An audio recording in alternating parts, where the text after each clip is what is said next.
सो साडे कोल हुण पहुँचे हैं उचेचे तौर पर बहुत ही सत्कारयोग सिंह साहब ज्ञानी मान सिंह जी। मैं बेनती करांगा सिंह साहब जी नूं कि वो स्टेज ते सज्जन। सो बड़े प्यार नाल आपां सारिਆਂ ने तिन्हां दे पासों गुरु घर दा लासानी इतिहास गुरबाणी दा विख्यान बड़े ही ध्यान दे नाल प्यार दे विच एकाग्रता दे विच रह के असी श्रवण करना है। जिस तरह के आप जी नूं रागी साहबाना ने दस्या है कि सिंह साहब जी दे अगे बहुता बोलना साडे लई इस तरह है जिवें समुंदर दे विच बाल्टी।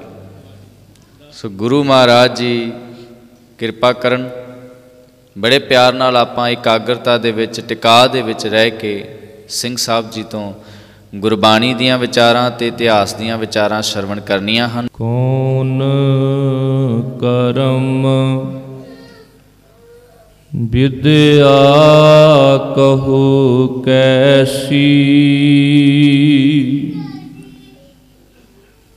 धर्म कौन फुन करई,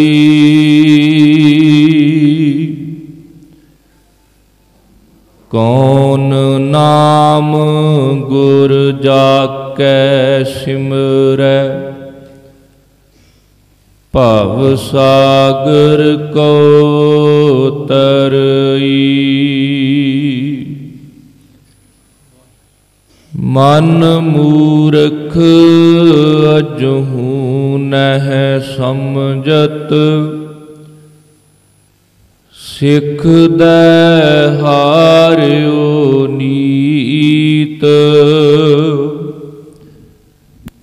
नानक भौजल पार परै, जो गावै प्रभ के गीत।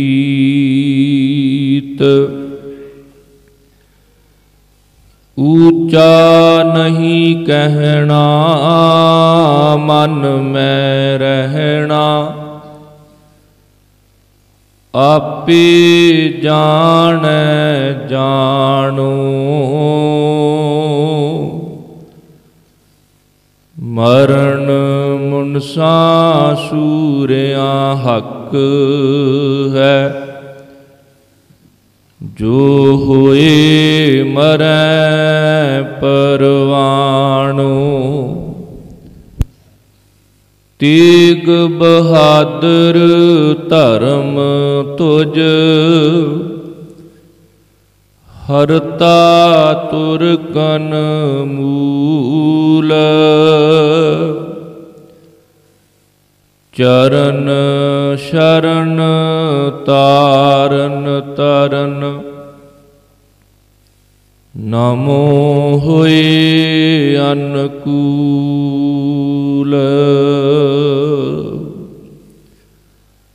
परम सन्मान योग सरवरे कायनात, जागत जोत जगत गुरु, सर्ब कला समरथ दसां पातशाहियां दी जोत। रब्बी ज्ञान दे सागर साहिब सतगुरु श्री गुरु ग्रंथ साहिब पातशाह जी दी पावन हजूरी अंदर सुभाईमान गुरु प्यारी गुरु सवारी साध संगत जीओ। गुरु नानक जोत दे नौवें स्वरूप तिलक जंजू दे राखे, धर्म रखियक त्याग वैराग अते अनुराग दे मुजस्मे साहिब सतगुरु श्री गुरु तेग बहादुर साहब पातशाह अते उन्हां दे अनन प्यारे गुरसिखां दी शहादत नूं बड़ी ही शरदा भावना सहित मनाउंदियां अज रात्रि दे ये गुरमत समागम, जिन्हां विच जुड़ बैठ के मालक दा हर जस गायन करन दा सरवण करन दा सुभाग समा प्राप्त होया है। गुरु तेग बहादुर साहब पातशाह ने सानू ਪ੍ਰੇਰਨਾ ਕਰਕੇ ਸਮਝਾਇਆ ਹੈ। ਹਰ ਜਸ ਰੇ ਮਨਾ ਗਾਏ ਲੈ, ਜੋ ਸੰਗੀ ਹੈ ਤੇਰੋ। ਸੋ ਜਦੋਂ ਵੀ ਗੁਰੂ ਕੀ ਸੰਗਤ ਵਿੱਚ ਆਓ, ਗੁਰਬਾਣੀ ਦਾ ਪਾਠ, ਗੁਰਬਾਣੀ ਕੀਰਤਨ, ਗੁਰਬਾਣੀ ਕਥਾ, ਮਾਲਕ ਦਾ ਹਰ ਜਸ, ਇਹ ਪੱਕਾ ਹੀ ਹੈ ਕਿ ਮਾਲਕ ਦੀ ਸਿਫਤ ਸਲਾਹ, ਮਾਲਕ ਦੇ ਜੋ ਗੁਣ ਗਾਇਨ ਕੀਤੇ ਜਾਂਦੇ ਨੇ, ਇਹ ਸਾਡੀ ਆਤਮਾ ਨਾਲ ਨਿਭਦੇ ਨੇ। ਆਓ ਇਸ ਤਰ੍ਹਾਂ ਦੀਆਂ ਬਿਰਤੀਆਂ ਨੂੰ ਬਣਾ ਕੇ ਧੰਨ ਗੁਰੂ ਤੇਗ ਬਹਾਦਰ ਸਾਹਿਬ ਪਾਤਸ਼ਾਹ ਅਤੇ ਉਹਨਾਂ ਦੇ ਪਿਆਰੇ ਗੁਰਸਿੱਖਾਂ ਦੀ ਸ਼ਹਾਦਤ, ਜੋ ਬੜੀ ਅਦੁੱਤੀ ਲਸਾਨੀ ਹੈ, ਜਿਸ ਨੂੰ ਗੁਰੂ ਕਲਗੀਧਰ ਪਾਤਸ਼ਾਹ ਨੇ ਕਲਯੁਗ ਵਿੱਚ ਵਾਪਰਿਆ ਹੋਇਆ ਬਹੁਤ ਵੱਡਾ ਸਾਕਾ ਕਿਹਾ। ਸਭ ਤੋਂ ਪਹਿਲਾਂ ਮਨੋਬਿਰਤੀਆਂ ਨੂੰ ਕਰੀਏ ਇਕਾਗਰ। ਜਿੱਥੇ ਉਚੇਚੇ ਤੌਰ 'ਤੇ ਸ਼ਾਹਬਾਦ ਮਾਰਕੰਡੇ ਤੋਂ ਬੱਚੀਆਂ ਨੇ ਪਹੁੰਚ ਕੇ ਗੁਰਬਾਣੀ ਕੀਰਤਨ ਆਪ ਸੰਗਤਾਂ ਨੂੰ ਸਰਵਣ ਕਰਵਾਇਆ ਹੈ। ਆਓ ਗੁਰਮਤਿ ਵਿਚਾਰਾਂ, ਗੁਰ ਇਤਿਹਾਸਕ ਵਿਚਾਰਾਂ ਨਾਲ ਜੁੜਨ ਲਈ ਸਭ ਤੋਂ ਪਹਿਲਾਂ ਗੁਰੂ ਫਤਿਹ ਪ੍ਰਵਾਨ ਕਰੋ। ਸਾਰੇ ਆਖੋ ਜੀ ਵਾਹਿਗੁਰੂ ਜੀ ਕਾ ਖਾਲਸਾ, ਵਾਹਿਗੁਰੂ ਜੀ ਕੀ ਫਤਿਹ। ਸਤਿਗੁਰੂ ਗੁਰੂ ਤੇਗ ਬਹਾਦਰ ਸਾਹਿਬ ਪਾਤਸ਼ਾਹ ਨੇ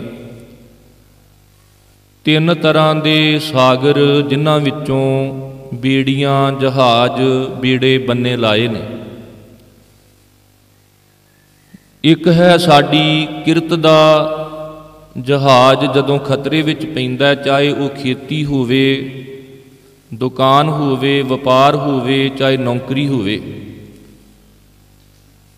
ਦੂਸਰਾ ਹੈ ਜਦੋਂ ਕੋਈ ਰਾਜਾ ਜ਼ੁਲਮ ਕਰਦਾ ਹੈ ਤੇ ਉਹਦੇ ਜ਼ੁਲਮ ਦੇ ਤੂਫਾਨ ਵਿੱਚ ਧਰਮ ਦੀ ਬੇੜੀ ਡਾਵਾਂ ਡੋਲ ਹੁੰਦੀ ਹੈ। ਤੀਸਰਾ, ਜਿਹਦਾ ਜ਼ਿਕਰ ਬਾਣੀ ਵਿੱਚ ਬਾਰ-ਬਾਰ ਕੀਤਾ ਗਿਆ, ਹਮ ਡੋਲਤ ਬੇੜੀ ਪਾਪ ਭਰੀ, ਪਵਨ ਲੱਗੈ ਮਤ ਜਾਈ। ਹਰ ਵੇਲੇ ਖਤਰਾ ਬਣਿਆ ਹੁੰਦਾ ਹੈ ਵੀ ਮਨੁੱਖ ਕਈ ਵਾਰ ਸੁੱਕੀ ਜਗ੍ਹਾ 'ਤੇ ਖਲੋਤਾ ਵੀ ਕਹੀ ਜਾਂਦਾ ਹੈ ਵੀ ਮੈਨੂੰ ਗੋਤੇ ਲੱਗ ਰਹੇ ਨੇ, ਮੈਨੂੰ ਡੋਬੂ ਪੈ ਰਹੇ ਨੇ, ਮੇਰੇ ਜੀਵਨ ਦੀ ਜਿਹੜੀ ਬੇੜੀ ਹੈ ਉਹ ਭਵ ਸਾਗਰ ਤੋਂ ਕਿਵੇਂ ਪਾਰ ਹੋਵੇ। ਇਕਾਗਰਤਾ ਬਖਸ਼ਿਸ਼ ਕਰਿਓ। ਇਹ ਤਿੰਨੇ ਪੱਖ ਜਿੰਨਾ ਸਮਾਂ ਪ੍ਰਬੰਧਕਾਂ ਨੇ ਉਲੀਕਿਆ, ਉਹਦੇ ਦਰਮਿਆਨ ਆਪ ਜੀ ਨਾਲ ਸਾਂਝੇ ਕਰਨੇ ਨੇ। ਧੰਨ ਗੁਰੂ ਤੇਗ ਬਹਾਦਰ ਸਾਹਿਬ ਪਾਤਸ਼ਾਹ, ਜਿਨ੍ਹਾਂ ਦੀ ਕੁੱਲ ਸਰੀਰਕ ਉਮਰ ਜਿਹੜੀ ਹੈ ਉਹ 54 ਸਾਲ ਦੀ, ਕਿਉਂਕਿ 1621 ਨੂੰ ਸਤਿਗੁਰਾਂ ਦਾ ਪ੍ਰਕਾਸ਼ ਹੁੰਦਾ ਹੈ। ਮੀਰੀ ਪੀਰੀ ਦੇ ਮਾਲਕ ਗੁਰੂ ਹਰਗੋਬਿੰਦ ਸਾਹਿਬ ਜੀ ਦੇ ਗ੍ਰਹਿ ਮਾਤਾ ਨਾਨਕੀ ਜੀ ਦੀ ਪਾਵਨ ਕੁੱਖ ਤੋਂ ਅੰਮ੍ਰਿਤਸਰ ਗੁਰੂ ਕੇ ਮਹਿਲ 1675 ਨੂੰ ਧੰਨ ਗੁਰੂ ਤੇਗ ਬਹਾਦਰ ਸਾਹਿਬ ਜੀ ਦੀ ਸ਼ਹਾਦਤ ਦਿੱਲੀ ਦੇ ਚਾਂਦਨੀ ਚੌਂਕ ਵਿਖੇ ਹੋਈ ਹੈ।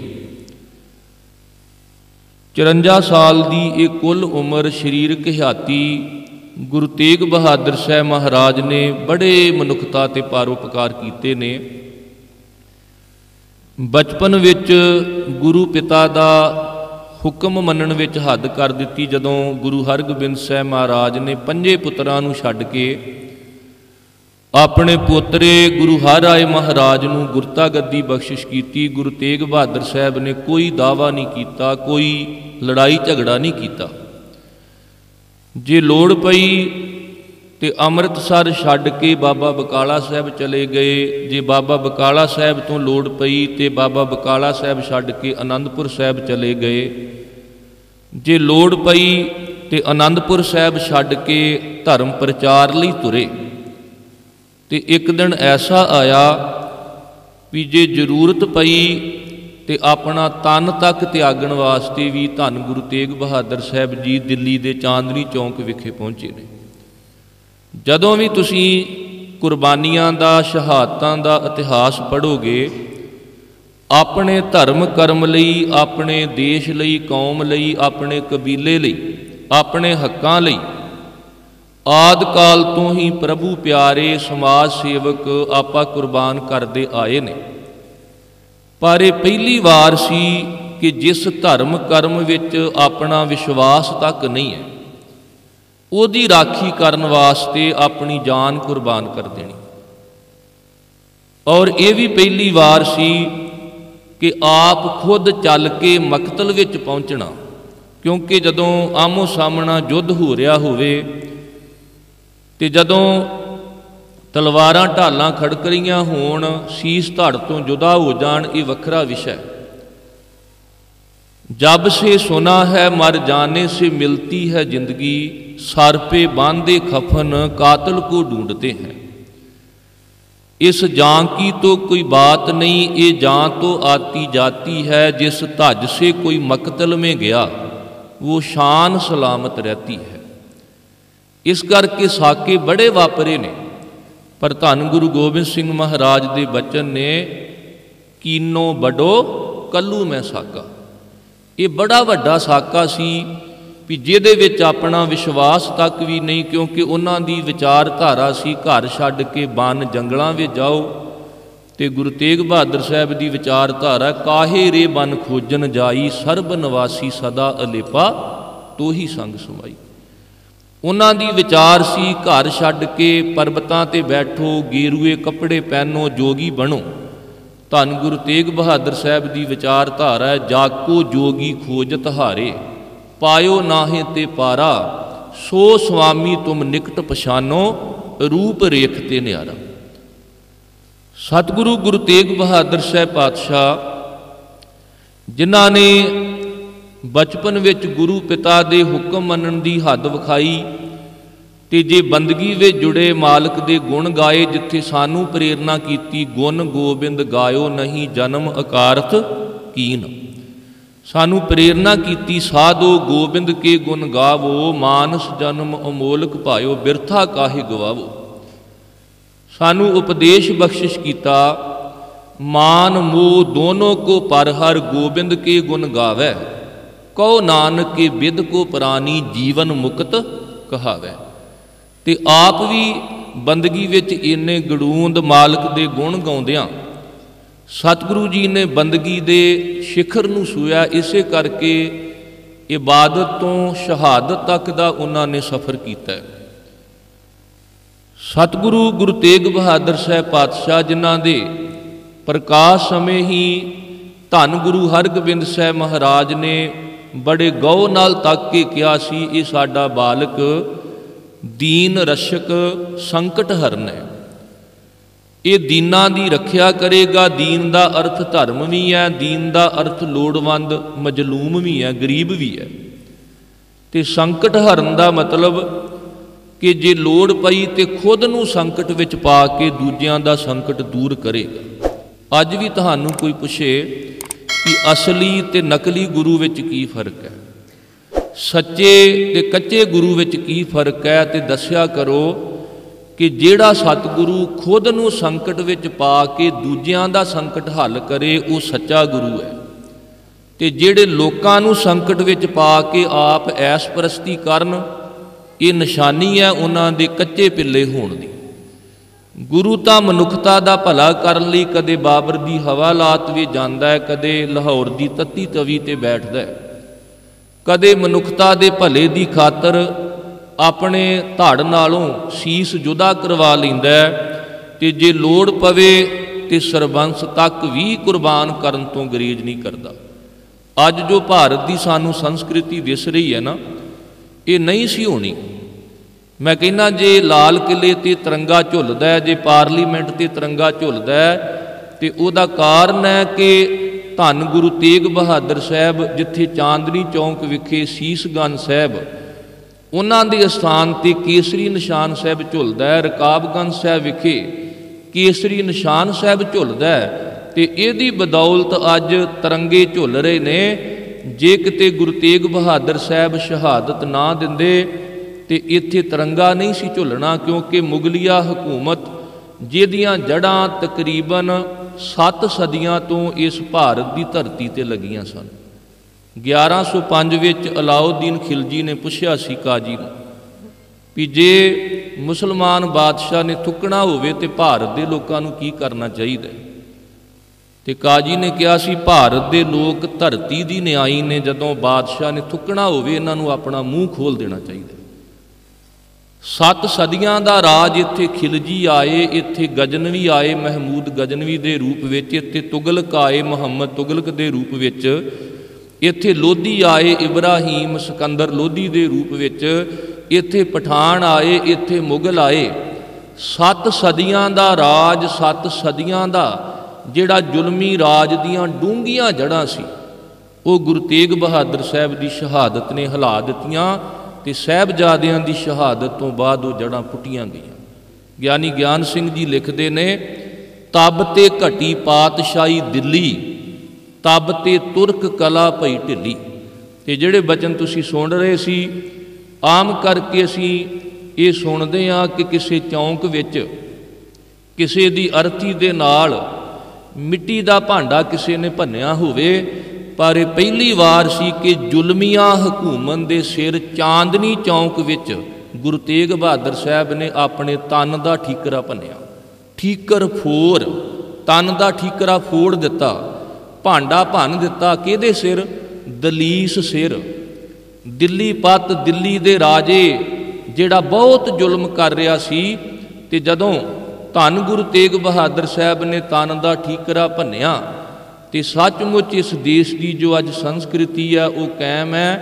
ਜੇ ਕਿਤੇ ਸਤਿਗੁਰੂ ਜੀ ਇਹ ਪਰਉਪਕਾਰ ਨਾ ਕਰਦੇ ਤੇ ਕਵੀ ਸੰਤੋਖ ਸਿੰਘ ਜੀ ਨੇ ਲਿਖਿਆ, ਛਾਏ ਜਾਤੀ ਏਕਤਾ ਅਨੇਕਤਾ ਵਲਾਏ ਜਾਤੀ ਹੋਵਤੀ ਕੁਚੀਲਤਾ ਕਤੇਬਨ ਕੁਰਾਨ ਕੀ, ਪਾਪ ਹੀ ਪਰਪੱਕ ਜਾਤੇ ਧਰਮ ਤਸਕ ਜਾਤੇ ਵਰਨ ਗਰਕ ਜਾਤੇ ਸਹਿਤ ਵਿਧਾਨ ਕੀ।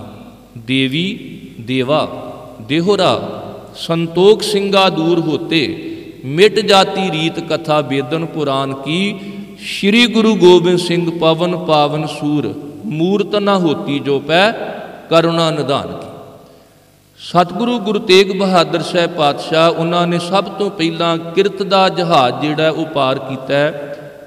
दास गुरदासपुर जिले का रहन वाला है तो बाबा बकाला साहब साडे पिंडा तो तकरीबन 30-40 किलोमीटर ते है। तो अज भी जदों किते खेती पक्कण ते आई होवे उपर बदल मंडरा रहे होण ते साडे बजुर्ग एक अरदास करदे सन, गुरु तेग बहादुर साहब आ जिहड़ा किरत दा बेड़ा ना किरपा करी इनू डुबण तो बचा लवी, पार कर दई। भाई मक्खण शाह दा विश्वास कि किरत दा जहाज सूरत बंदरगाह ते जदों खतरे विच होया, दलदल विच धसिया ते अंदरों जुड़ के अरदास की ते सतगुरां दी किरपा सदका जदों बेड़ा पार लगा ते सिख ने फिर आके शुकराना किया। पर की वेख्या भी गल केवल मेरे बेड़े दी नहीं, जे मैं स्वार्थी हुंदा मेरा बेड़ा ते पार हो गया। पर वो बड़ा सियाणा सिख सी, कहन लगा गल मेरे बेड़े दी नहीं, गल तां सिक्खी दे बेड़े दी है। उत्थे तूफान आया ते मेरा किरत दा बेड़ा डुबन लगा। इत्थे 22 नकली दंभी गद्दियां ला के बैठे ने ते ये तूफान सिक्खी दे बेड़े लई खतरा है। उदों फिर जोदड़ी की गुरु तेग बहादुर साहब प्रगट होवो, आ सिक्खी दा बेड़ा पार करो।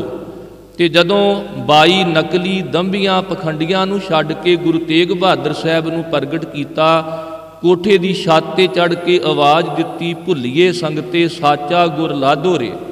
ते गुरु तेग बहादुर साहब बड़े प्रसन्न होए, कहन लगे सिखा अज बड़ी खुशी हुई, गुरु नानक दा सिख बड़ा सियाणा है, हुण कोई परवाह नहीं। अज तो बाद 22 नकली 22 लाख तक भी पहुँच जाण, पर जिहड़ा मेरा सिख होवेगा वो गुरु ग्रंथ साहिब वल आवेगा।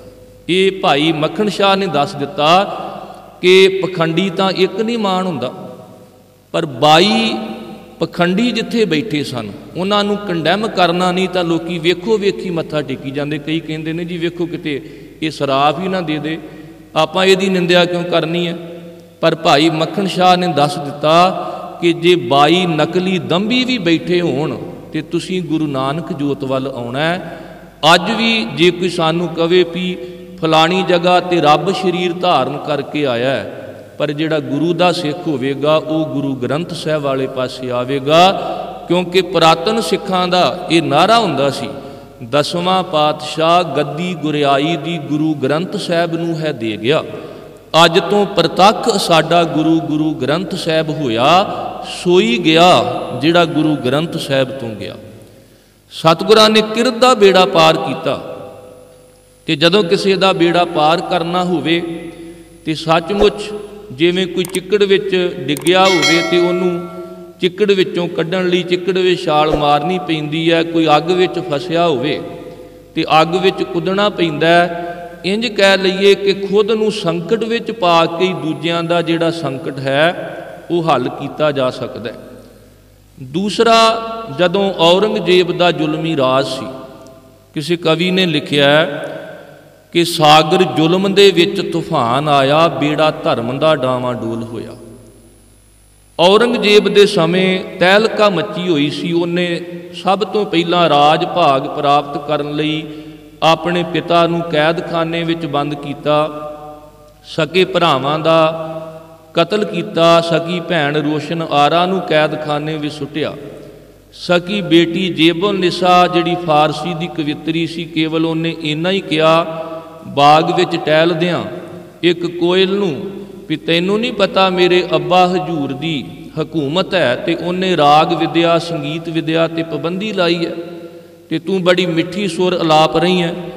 औरंगजेब नूं जदों पता लगा भी मेरी बेटी मेरे ते कटास करदी है, हुक्म दिता इनू सोने दियां जंजीरां विच जकड़ दिओ।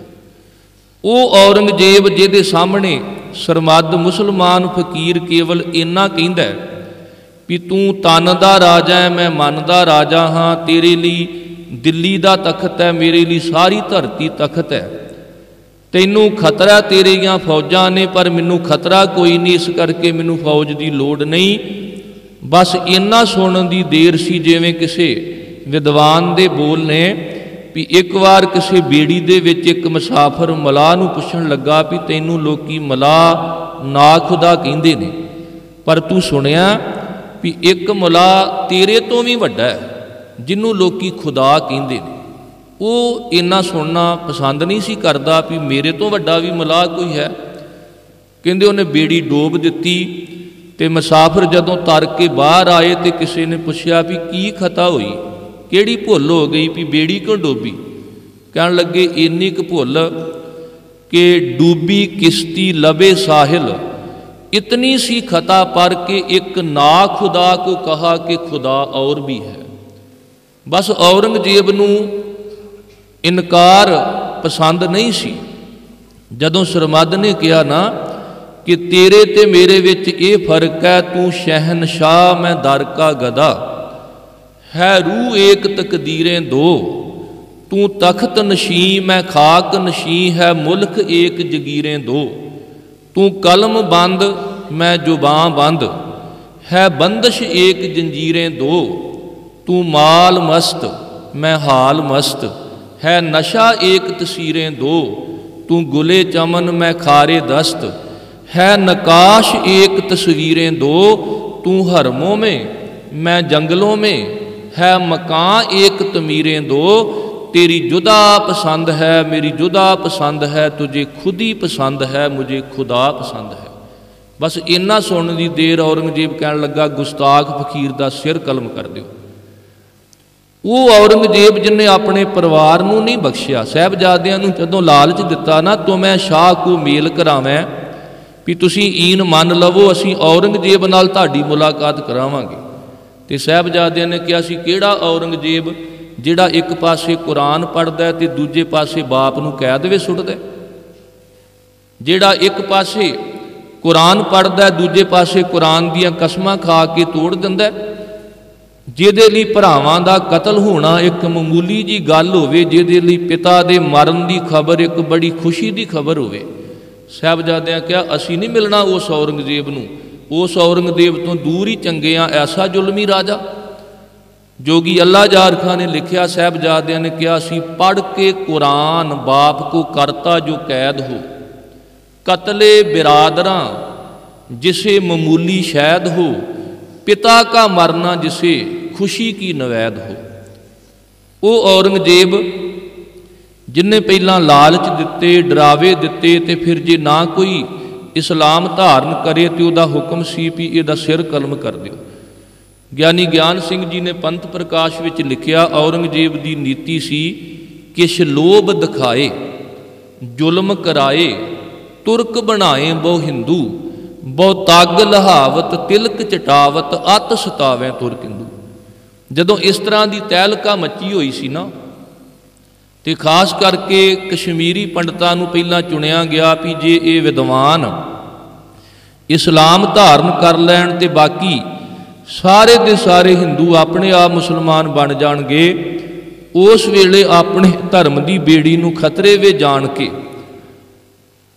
ਕਸ਼ਮੀਰ ਦੀ ਧਰਤੀ ਤੋਂ 16 ਬ੍ਰਾਹਮਣਾਂ ਦਾ ਇੱਕ ਵਫਦ ਪੰਡਤ ਕਿਰਪਾ ਰਾਮ ਉਹਦੀ ਅਗਵਾਈ ਵਿੱਚ ਜਦੋਂ ਅਨੰਦਪੁਰ ਸਾਹਿਬ ਪਹੁੰਚਦਾ ਹੈ ਨਾ, ਤੇ ਆਪਣੀਆਂ ਸੁਰਤਾਂ ਨੂੰ ਅਨੰਦਪੁਰ ਸਾਹਿਬ ਲੈ ਕੇ ਜਾਓ ਵੀ ਹੱਥ ਜੁੜੇ ਹੋਏ ਨੇ ਉਹਨਾਂ ਹਿੰਦੂ ਪੰਡਤਾਂ ਦੇ, ਨੀਵੀਆਂ ਪਈਆਂ ਹੋਈਆਂ ਨੇ, ਚਿਹਰੇ ਦਾ ਰੰਗ ਪੀਲਾ, ਲੰਮੇ ਲੰਮੇ ਹੌਕੇ ਲੈ ਕੇ ਉਹ ਤਰਲੇ ਕਰ ਰਹੇ ਨੇ। ਬਾਲਕ ਗੋਬਿੰਦ ਰਾਏ ਜੀ ਨੇੜੇ ਖੜੇ ਨੇ, ਵੇਖ ਰਹੇ ਨੇ। ਪੰਡਤ ਕਿਰਪਾ ਰਾਮ ਦੱਤ ਨੇ ਕਿਹਾ, ਸਤਿਗੁਰੂ ਜੀ ਸਾਰੇ ਹੀਲੇ ਖਤਮ ਹੋ ਗਏ ਨੇ, ਔਰੰਗਜ਼ੇਬ ਦੇ ਜ਼ੁਲਮ ਰੂਪੀ ਤੂਫਾਨ ਵਿੱਚ ਸਾਡੀ ਬੇੜੀ ਡੁੱਬਣ ਲੱਗੀ ਹੈ, ਕਿਰਪਾ ਕਰੋ। ਉਹਨੇ ਤਰਲਾ ਕੀਤਾ, ਹਾਥ ਜੋਰ ਕਹਿਓ ਕਿਰਪਾ ਰਾਮ, ਦਤ ਬ੍ਰਾਹਮਣ ਮਟਨ ਗ੍ਰਾਮ, ਹੇ ਗੁਰ ਤੇਗ ਬਹਾਦਰ ਰਾਈ, ਹਮਰੋ ਬਲ ਅਬ ਰਹਿਓ ਨ ਕਾਈ, ਗੱਜ ਕੇ ਬੰਧਨ ਕਾਟਣ ਹਾਰੇ, ਤੁਮ ਗੁਰ ਨਾਨਕ ਹੋ ਅਵਤਾਰੇ। ਤੁਹਾਡੇ ਬਚਨ ਨੇ ਵੀ ਜਦੋਂ ਬਲ ਮੁੱਕ ਜਾਵੇ ਤੇ ਬੰਧਨ ਪੈ ਜਾਂਦੇ ਨੇ, ਫਿਰ ਮਾਲਕ ਅੱਗੇ ਫਰਿਆਦ ਕਰੀਏ ਤੇ ਮਾਲਕ ਬਲ ਦਿੰਦਾ, ਬੰਧਨ ਕੱਟੇ ਜਾਂਦੇ ਨੇ। ਕਿਉਂਕਿ ਪੰਡਤ ਕਿਰਪਾ ਰਾਮ ਇਹਦੇ ਵੱਡੇ ਵਡੇਰੇ ਸਨ। ਬ੍ਰਹਮਦਾਸ ਜਿਹੜੇ ਮਟਨ ਨਾਮੀ ਸਥਾਨ ਤੇ ਕਦੇ ਗੁਰੂ ਨਾਨਕ ਸਾਹਿਬ ਜੀ ਨੂੰ ਮਿਲੇ ਸਨ, ਤੇ ਗੁਰੂ ਨਾਨਕ ਸਾਹਿਬ ਜੀ ਨੇ ਦੱਸਿਆ ਸੀ ਧਾਰਮਿਕ ਗ੍ਰੰਥਾਂ ਦਾ ਪਾਠ ਪਠਨ ਗਿਣਤੀ ਮਿਣਤੀ ਵਾਲਾ ਨਹੀਂ, ਜਾਂ ਵੱਡੀਆਂ ਸਭਾਵਾਂ ਵਿੱਚ ਬਹਿਸ ਕਰਕੇ ਦੂਜੇ ਨੂੰ ਹਰਾਉਣਾ ਨਹੀਂ, ਇਹ ਤਾਂ ਆਤਮਿਕ ਬਲ ਹੈ। ਅੱਜ ਵੀ ਸਿੱਖੋ ਸੈਂਕੜੇ ਪਾਠ ਹੋ ਰਹੇ ਨੇ, ਪਰ ਜੀਵਨ ਉਦਣ ਬਦਲੇਗਾ ਜਿੱਦਣ ਖੁਦ ਗੁਰੂ ਗ੍ਰੰਥ ਸਾਹਿਬ ਦਾ ਪਾਠ ਹਰ ਸਿੱਖ ਕਰੇਗਾ। ਉਸ ਦਿਨ ਸਿੱਖ ਮਾਣ ਨਾ ਕਵੇਗਾ ਅੱਜ ਮੈਂ ਗੁਰੂ ਗ੍ਰੰਥ ਸਾਹਿਬ ਦੇ ਦਰਸ਼ਨ ਕੀਤੇ ਨੇ। ਬਾਣੀ ਦੇ ਦਰਸ਼ਨ, ਰੂਹ ਦੇ ਦਰਸ਼ਨ, ਜਦੋਂ ਅਕਾਲ ਪੁਰਖ ਦੀ ਧੁਰ ਕੀ ਬਾਣੀ ਨੂੰ ਖੁਦ ਸਿੱਖ ਪੜ੍ਹੇਗਾ ਤੇ ਉਸ ਦਿਨ ਗੱਲ ਬਣਨੀ ਹੈ। ਪੰਡਤ ਕਿਰਪਾ ਰਾਮ ਉਹਨੇ ਗੁਰੂ ਤੇਗ ਬਹਾਦਰ ਸਾਹਿਬ ਨੂੰ ਬੇਨਤੀ ਕੀਤੀ, ਪਾਤਸ਼ਾਹ ਆਪ ਦੀ ਬਾਣੀ ਨੂੰ ਪੜ੍ਹਿਆ ਪਤਾ ਲੱਗਦਾ ਹੈ ਕਿ ਤੁਸੀਂ ਧਰੂ ਦੀ ਅਟਲਤਾ ਦਾ ਜ਼ਿਕਰ ਕੀਤਾ ਹੈ, ਤੁਸੀਂ ਗੱਜ ਹਾਥੀ ਦੀ ਪੁਕਾਰ ਦਾ ਜ਼ਿਕਰ ਕੀਤਾ ਹੈ, ਤੇ ਨਾਲ ਤੁਸੀਂ ਇਹ ਸਮਝਾਇਆ ਵੀ ਜਦੋਂ ਗੱਜ ਪੁਕਾਰ ਕਰੇਗਾ ਤੇ ਤੰਦੂਏ ਦੀ ਹਾਰ ਬਿਲਕੁਲ ਲਾਜ਼ਮੀ ਹੈ। ਤੁਹਾਡੀ ਬਾਣੀ ਵਿੱਚ ਧਰੂ ਦੀ ਅਟਲਤਾ, ਗੱਜ ਦੀ ਪੁਕਾਰ ਤੇ ਤੰਦੂਏ ਦੀ ਹਾਰ। ਅੱਜ ਤੰਦੂਆ ਜੇ ਔਰੰਗਜ਼ੇਬ, ਤੇ ਅੱਜ ਪੁਕਾਰਨ ਵਾਸਤੇ ਅਸੀਂ ਉਸ ਹਾਥੀ ਦੀ ਨਿਆਈ ਖੜੇ ਆਂ। ਕਿਰਪਾ ਕਰੋ, ਤੁਹਾਡੇ ਬਚਨ ਨੇ ਬਲ ਛੁਟਕਿਓ ਬੰਧਨ ਪਰੇ, ਕਛੂ ਨਾ ਹੋਤ ਉਪਾਏ, ਕਹੋ ਨਾਨਕ ਅਬ ਓਟ ਹਰ, ਗੱਜ ਜਿਉ ਹੋ ਸਹਾਏ। ਤੇ ਤੁਸੀਂ ਆਪ ਹੀ ਉੱਤਰ ਦਿੱਤਾ, ਬਲ ਹੁਆ ਬੰਧਨ ਛੁਟੇ, ਸਭ ਕਿਛ ਹੋਤ ਉਪਾਏ, ਨਾਨਕ ਸਭ ਕਿਛ ਤੁਮਰੈ ਹਾਥ ਮੈਂ, ਤੁਮ ਹੀ ਹੋਤ ਸਹਾਈ। ਗੁਰੂ ਤੇਗ ਬਹਾਦਰ ਸਾਹਿਬ ਦੀ ਬਾਣੀ ਵਿੱਚ ਜਿੱਥੇ ਤਿਆਗ ਹੈ, ਤੇ ਤਿਆਗ ਅਜਿਹੀ ਪ੍ਰੇਰਨਾ ਦਾ ਸੂਚਕ ਨਹੀਂ ਵੀ ਘਰ ਛੱਡ ਦਿਓ। ਤਿਆਗ ਦਾ ਮਤਲਬ ਹੈ ਸਾਧੂ ਮਨ ਕਾ ਮਾਨ ਤਿਆਗੋ, ਕਾਮ ਕ੍ਰੋਧ ਸੰਗਤ ਦੁਰਜਨ ਕੀ ਤਾਂ ਤੇ ਐਨਸ ਭਾਗੋ। ਵੀ ਕਿਰਤ ਨਾ ਤਿਆਗੋ, ਬੱਚੇ ਨਾ ਛੱਡੋ, ਘਰ ਨਾ ਛੱਡੋ, ਜੇ ਲੋੜ ਪਏ ਤੇ ਮਜਲੂਮਾਂ ਦੀ ਖਾਤਰ ਆਪਣਾ ਤਨ ਤੱਕ ਤਿਆਗ ਦਿਓ। ਭਾਰਤ ਭਰਿਆ ਪਿਆ ਸੀ ਤਿਆਗੀਆਂ ਨਾਲ, ਸੰਨਿਆਸੀਆਂ ਨਾਲ, ਪਰ ਉਹ ਘਰ ਛੱਡ ਕੇ ਤਿਆਗੀ ਸਨ, ਬੱਚੇ ਛੱਡ ਕੇ, ਪਰਿਵਾਰ ਛੱਡ ਕੇ ਤਿਆਗੀ ਸਨ। ਪਰ ਕਸ਼ਮੀਰੀ ਪੰਡਤਾਂ ਦੀ ਫਰਿਆਦ ਸੁਣ ਕੇ ਕੋਈ ਤਿਆਰ ਨਹੀਂ ਹੋਇਆ ਵੀ ਅਸੀਂ ਤਨ ਤਿਆਗਦੇ ਹਾਂ। ਉਹ ਤਿਆਗ ਕੇਵਲ ਗੁਰੂ ਤੇਗ ਬਹਾਦਰ ਸਾਹਿਬ ਨੇ ਕੀਤਾ। ਵੀ ਉਵੇਂ ਕਾਹਦਾ ਤਿਆਗ ਵਿਖਾਵੇ ਵਾਲਾ ਜੀ, ਵੇਖੋ ਆਪਾਂ ਘਰ ਛੱਡ ਦਿੱਤਾ, ਆਪਾਂ ਪਰਬਤਾਂ 'ਤੇ ਚਲੇ ਗਏ। ਸਾਹਿਬ ਕਹਿੰਦੇ ਜਦੋਂ ਦੇਸ਼ ਕੌਮ ਖਤਰੇ ਵਿੱਚ ਹੋਵੇ, ਜੇ ਤਿਆਗ ਵਿਖਾਉਣਾ ਹੈ ਨਾ, ਤੇ ਆਹ ਤਿਆਗ ਵਿਖਾਓ ਵੀ ਫਿਰ ਕੁਰਬਾਨ ਹੋਣ ਲਈ ਤਿਆਰ ਹੋ ਜਾਓ। ਗੁਰੂ ਤੇਗ ਬਹਾਦਰ ਸਾਹਿਬ ਦੀ ਬਾਣੀ ਵਿੱਚ ਵਿਰਾਗ ਹੈ। ਵਿਰਾਗ ਕੋਈ ਹੀਣ ਭਾਵਨਾ ਵਾਲਾ ਨਹੀਂ, ਸਗੋਂ ਸਾਹਿਬ ਨੇ ਜੀਵਨ ਵਿੱਚੋਂ ਵਿਖਿਆ ਦਾ ਤਿਆਗ ਕਰਕੇ ਸ਼ੁਭ ਗੁਣਾਂ ਨੂੰ ਧਾਰਨ ਕਰਨ ਦੀ ਪ੍ਰੇਰਨਾ ਕੀਤੀ ਹੈ। ਜਿਹ ਵਿਖਿਆ ਸਗਲੀ ਤਜੀ ਲਿਓ ਭੇਖ ਬੈਰਾਗ, ਕਹੋ ਨਾਨਕ ਸੁਨ ਰੇ ਮਨਾ ਤਿਹ ਨਰ ਮਾਥੈ ਭਾਗ। ਭਾਈ ਗੁਰਦਾਸ ਜੀ ਨੇ ਵੀ ਜ਼ਿਕਰ ਕੀਤਾ, ਗੁਰ ਉਪਦੇਸ਼ ਗੁਰ ਸਿੱਖ ਗਰੇ ਮੈਂ ਬਰਾਗੀ, ਗਰੇ ਤਜ ਬਨ ਖੰਡ ਹੋਤ ਨਾ ਉਧਾਰ ਜੀ। ਤੇ ਗੁਰੂ ਰਾਮਦਾਸ ਜੀ ਨੇ ਸਾਨੂੰ ਲਾਵਾਂ ਦੇ ਪਾਠ ਵਿੱਚ ਸਿੱਖਿਆ ਦਿੱਤੀ ਹੈ ਵੀ ਜੇ ਤੁਸੀਂ ਖੁਸ਼ੀਆਂ ਖੇੜੇ ਵਿੱਚ ਪਰਿਵਾਰਾਂ ਵਿੱਚ ਰਹਿੰਦਿਆਂ ਬਰਾਗੀ ਬਣਨਾ ਹੈ ਨਾ, ਤੇ ਇੱਕ ਵਿਆਹ ਵਾਲੀ ਲੜਕੀ ਤੋਂ ਸਿੱਖੋ। ਤੁਸੀਂ ਕਹਿੰਦੇ ਹੋ ਪਰਿਵਾਰਾਂ ਵਿੱਚ ਖੁਸ਼ੀ ਚਾਅ ਤੇ ਬਰਾਗੀ ਕਿਵੇਂ ਬਣਾਂਗੇ? ਸਾਹਿਬ ਕਹਿੰਦੇ ਤੁਹਾਡੇ ਨਾਲੋਂ ਚੰਗੀ ਤਾਂ ਉਹ ਵਿਆਹ ਵਾਲੀ ਲੜਕੀ ਆ ਜਿਹਦੇ ਮਨ ਵਿੱਚ ਸਹੁਰੇ ਘਰ ਜਾਣ ਦਾ, ਕੰਤ ਦੇ ਲੜ ਲੱਗਣ ਦਾ ਚਾਅ, ਤੇ ਪੇਕਾ ਘਰ ਛੱਡਣ ਦਾ, ਸਖੀ ਸਹੇਲੀਆਂ ਛੱਡਣ ਦਾ ਬੈਰਾਗ। ਇੱਕੋ ਸਮੇਂ ਹਰ ਤੀਜੜੀ ਲਾਮ ਮਨ ਚਾਓ ਭਇਆ, ਬੈਰਾਗੀਆਂ ਬਲਰਾਮ ਜੀਓ। ਵੀ ਚਾਅ ਵੀ ਆ ਤੇ ਨਾਲ ਬਰਾਗ ਵੀ ਆ, ਤੇ ਜੇ ਚਾਅ ਤੇ ਬਰਾਗ ਸਿੱਖੀ ਦਾ ਇਕੱਠਾ ਹੀ ਹੈ, ਫਿਰ ਚਾਅ ਛੱਡਣ ਦੀ ਲੋੜ ਨਹੀਂ ਹੈ। ਖੁਸ਼ੀਆਂ ਖੇੜਿਆਂ ਵਿੱਚ ਘਰ ਪਰਿਵਾਰ ਵਿੱਚ ਰਹਿੰਦਿਆਂ ਤੁਸੀਂ ਬਰਾਗੀ ਬਣ ਸਕਦੇ ਹੋ। ਅਨੁਰਾਗ ਪ੍ਰੀਤ ਕਿਹਦੇ ਨਾਲ ਕਰਨੀ ਆ? ਸਾਹਿਬ ਕਹਿੰਦੇ ਸਭ ਤੋਂ ਪੱਕੀ ਪ੍ਰੀਤ ਹੈ ਪਰਮਾਤਮਾ ਦੀ। ਰੇ ਮਨ ਰਾਮ ਸਿਉ ਕਰ ਪ੍ਰੀਤ। ਆ ਦੁਨਿਆਵੀ ਪ੍ਰੀਤ ਤਾਂ ਆਪਾਂ ਵੇਖਦੇ ਹਾਂ, ਸੁਖ ਮੈਂ ਆਨ ਬਹੁਤ ਮਿਲ ਬੈਠਤ, ਰਹਿਤ ਚਹੂ ਦਿਸ ਘੇਰੈ, ਬਿਪਤ ਪਰੀ ਸਭ ਹੀ ਸੰਗ ਛਾੜਤ, ਕੋ ਨਾ ਆਵਤ ਨੇਰੈ। ਜੇ ਕੋਈ ਧਨ ਕਰਕੇ ਪ੍ਰੀਤ ਕਰ ਲਿਆ, ਜਦੋਂ ਧਨ ਮੁੱਕ ਜੇ ਬੰਦਾ ਸਾਥ ਛੱਡ ਜਾਂਦਾ ਹੈ। ਜੇ ਕੋਈ ਰੂਪ ਨਾਲ ਪ੍ਰੀਤ ਪਾਈ ਬੈਠਾ, ਪਤਾ ਲੱਗ ਜੇ ਵੀ ਬਾਡੀ ਨੂੰ ਕੋਈ ਰੋਗ ਲੱਗਣ ਵਾਲਾ ਹੈ, ਇੱਕ ਰੂਪ ਹੋਣ ਵਾਲੀ ਹੈ, ਤੇ ਉਹ ਨਫ਼ਰਤ ਕਰਨ ਲੱਗ ਪੈਂਦੇ ਨੇ, ਉਸੇ ਵੇਲੇ ਸਾਥ ਛੱਡ ਕੇ ਭੱਜ ਜਾਂਦੇ ਨੇ। ਸਾਹਿਬ ਕਹਿੰਦੇ ਜੇ ਪ੍ਰੀਤ ਕਰਨੀ ਹੈ, ਜੇ ਅਨੁਰਾਗ ਪ੍ਰੇਮ ਕਰਨਾ ਹੈ, ਤੇ ਫਿਰ ਪਰਮਾਤਮਾ ਨਾਲ ਕਰ, ਕਿਉਂਕਿ ਉਹ ਪ੍ਰੀਤ ਜਿਹੜੀ ਹੈ ਉਹ ਸੱਚੀ ਹੈ। ਧੰਨ ਗੁਰੂ ਤੇਗ ਬਹਾਦਰ ਸਾਹਿਬ ਦੀ ਬਾਣੀ ਵਿੱਚ ਕਦੇ ਵੀ ਕੋਈ ਹੀਣ ਭਾਵਨਾ ਦਾ ਜ਼ਿਕਰ ਨਹੀਂ, ਸਗੋਂ ਇੰਨੀ ਚੜ੍ਹਦੀ ਕਲਾ ਵੀ ਸਭ ਕੁਝ ਜ਼ਿੰਦਗੀ ਵਿੱਚੋਂ ਚਲਿਆ ਜਾਏ ਤੇ ਫਿਰ ਵੀ ਇੱਕ ਆਸ ਹੈ, ਨਾਮ ਰਹਿਓ ਸਾਧੂ ਰਹਿਓ ਗੁਰ ਗੋਬਿੰਦ। ਜਦੋਂ ਐਵੇਂ ਫਰਿਆਦ ਕੀਤੀ ਆ ਕੇ ਪੰਡਤ ਕਿਰਪਾ ਰਾਮ ਦੇ ਸਮੇਤ ਬ੍ਰਾਹਮਣਾਂ ਨੇ, ਤੇ ਜ਼ਿਕਰ ਸੀਗਾ ਕਿ ਸਾਗਰ ਜ਼ੁਲਮ ਦੇ ਵਿੱਚ ਤੂਫਾਨ ਆਇਆ, ਬੇੜਾ ਧਰਮ ਦਾ ਡਾਵਾਂ ਡੋਲ ਹੋਇਆ। ਵੇਖੋ ਹਿੰਦੂਆਂ ਨੂੰ ਕਿੰਨਾ ਧਰਮ ਪਿਆਰਾ, ਕਹਿਣ ਲੱਗੇ ਔਰੰਗਜ਼ੇਬ ਬੇੜੀ ਡੋਬਣ ਲੱਗਾ ਜੀ। ਇਸ ਕਰਕੇ ਕਦੇ ਵੀ ਧਰਮ ਨਾ ਤਿਆਗਿਓ। ਧਰਮ ਜਦੋਂ ਵੀ ਤਿਆਗਣਾ, ਸਮਝ ਲੈਣਾ ਬੰਦੇ ਦੀ ਬੇੜੀ ਡੁੱਬਣ ਲੱਗੀ ਹੈ।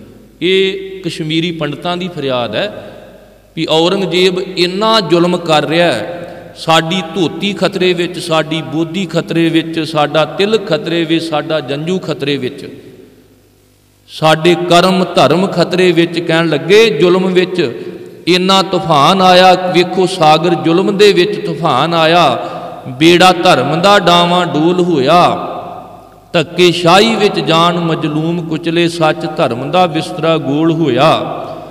ਰਿਆ ਖੌਫ ਨਹੀਂ ਖੁਦਾ ਦਾ ਹਾਕਮਾਂ ਨੂੰ, ਚਿੜੀਆਂ ਮੌਤ ਗਵਾਰਾਂ ਦਾ ਚੋਲ ਹੋਇਆ। ਇਹ ਮੂਰਖ ਰਾਜੇ ਜਿਹੜੇ ਨੇ ਨਾ, ਚਿੜੀਆਂ ਰੂਪੀ ਪਰਜਾ ਮਰਦੀ, ਤੇ ਇਹਨਾਂ ਵਾਸਤੇ ਚੋਲ ਹੀ ਹੁੰਦਾ, ਭਾਵੇਂ ਕਿਸੇ ਦੇ ਉੱਪਰੋਂ ਦੀ ਗੱਡੀ ਲੰਘਾ ਦੇਣ, ਕਿਤੇ ਗੋਲੀਆਂ ਦੀ ਵਾਛੜ, ਕਿਤੇ ਟੈਂਕ ਚਾੜ ਕੇ ਭੇਜ ਦੇਣ, ਇਹਨਾਂ ਲਈ ਦੁਨੀਆ ਮਰਨੀ ਇੱਕ ਕੀੜੀਆਂ ਦਾ ਭਾਉਣ ਹੈ। ਪਰ ਸੱਚ ਜਾਣਿਓ, ਜਦੋਂ 3 ਠੀਕਰੇ ਤੇ ਚੌਥਾ ਗੁਰੂ ਤੇਗ ਬਹਾਦਰ ਸਾਹਿਬ ਦੇ ਤਨ ਦਾ ਠੀਕਰਾ ਭੱਜਾ ਨਾ, ਤੇ ਹਕੂਮਤ ਹਿੱਲ ਗਈ, ਚਾਂਦਨੀ ਚੌਂਕ ਹਿੱਲ ਗਿਆ, ਹਨੇਰਾ ਛਾ ਗਿਆ। ਤੇ ਸੱਚਮੁੱਚ ਜਦੋਂ ਕੋਈ ਰਾਜਾ ਜ਼ੁਲਮ ਕਰਦਾ, ਤੇ ਖਾਸ ਕਰਕੇ ਧਰਮ ਦੇ ਨਾਂ ਤੇ, ਵੀ ਜਿਹੜਾ ਮੇਰਾ ਧਰਮ ਹੈ ਮੈਂ ਕੇਵਲ ਉਹੀਓ ਰੱਖਣਾ, ਬਾਕੀ ਲੋਕ ਖਤਮ ਕਰ ਦੇਣੇ ਨੇ, ਜਿੰਨਿਆਂ ਲੋਕਾਂ ਨੂੰ ਉਹ ਮਾਰਦਾ, ਜਿੰਨੇ ਤਨ ਦੇ ਠੀਕਰੇ ਉਹਦੀ ਹਕੂਮਤ ਦੇ ਵਿੱਚ ਭੱਜਦੇ ਨੇ, ਓਨਾ ਹੀ ਉਹਦੇ ਰਾਜ ਭਾਗ ਲਈ ਖਤਰਾ ਬਣਦਾ ਜਾਂਦਾ ਹੈ। ਜਦੋਂ ਵੀ ਕਿਤੇ ਤਨ ਦਾ ਠੀਕਰਾ ਭੱਜੇਗਾ, ਜ਼ੁਲਮ ਹੋਵੇਗਾ।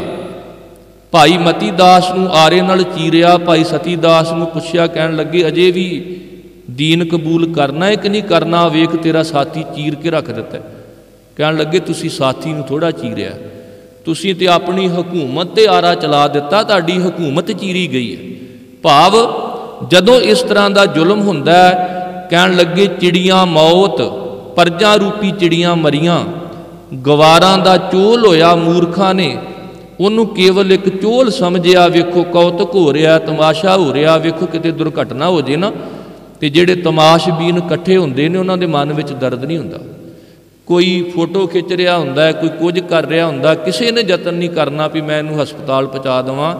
कोई उहदे नाल वेख के भी ये की हुण इत्थे हो रहा, बहुती भीड़ दे विच आपां वेखदे हां कि उत्थों जे आपां कोई न्याय की गल करिए तो आपां नूं नहीं मिल सकता।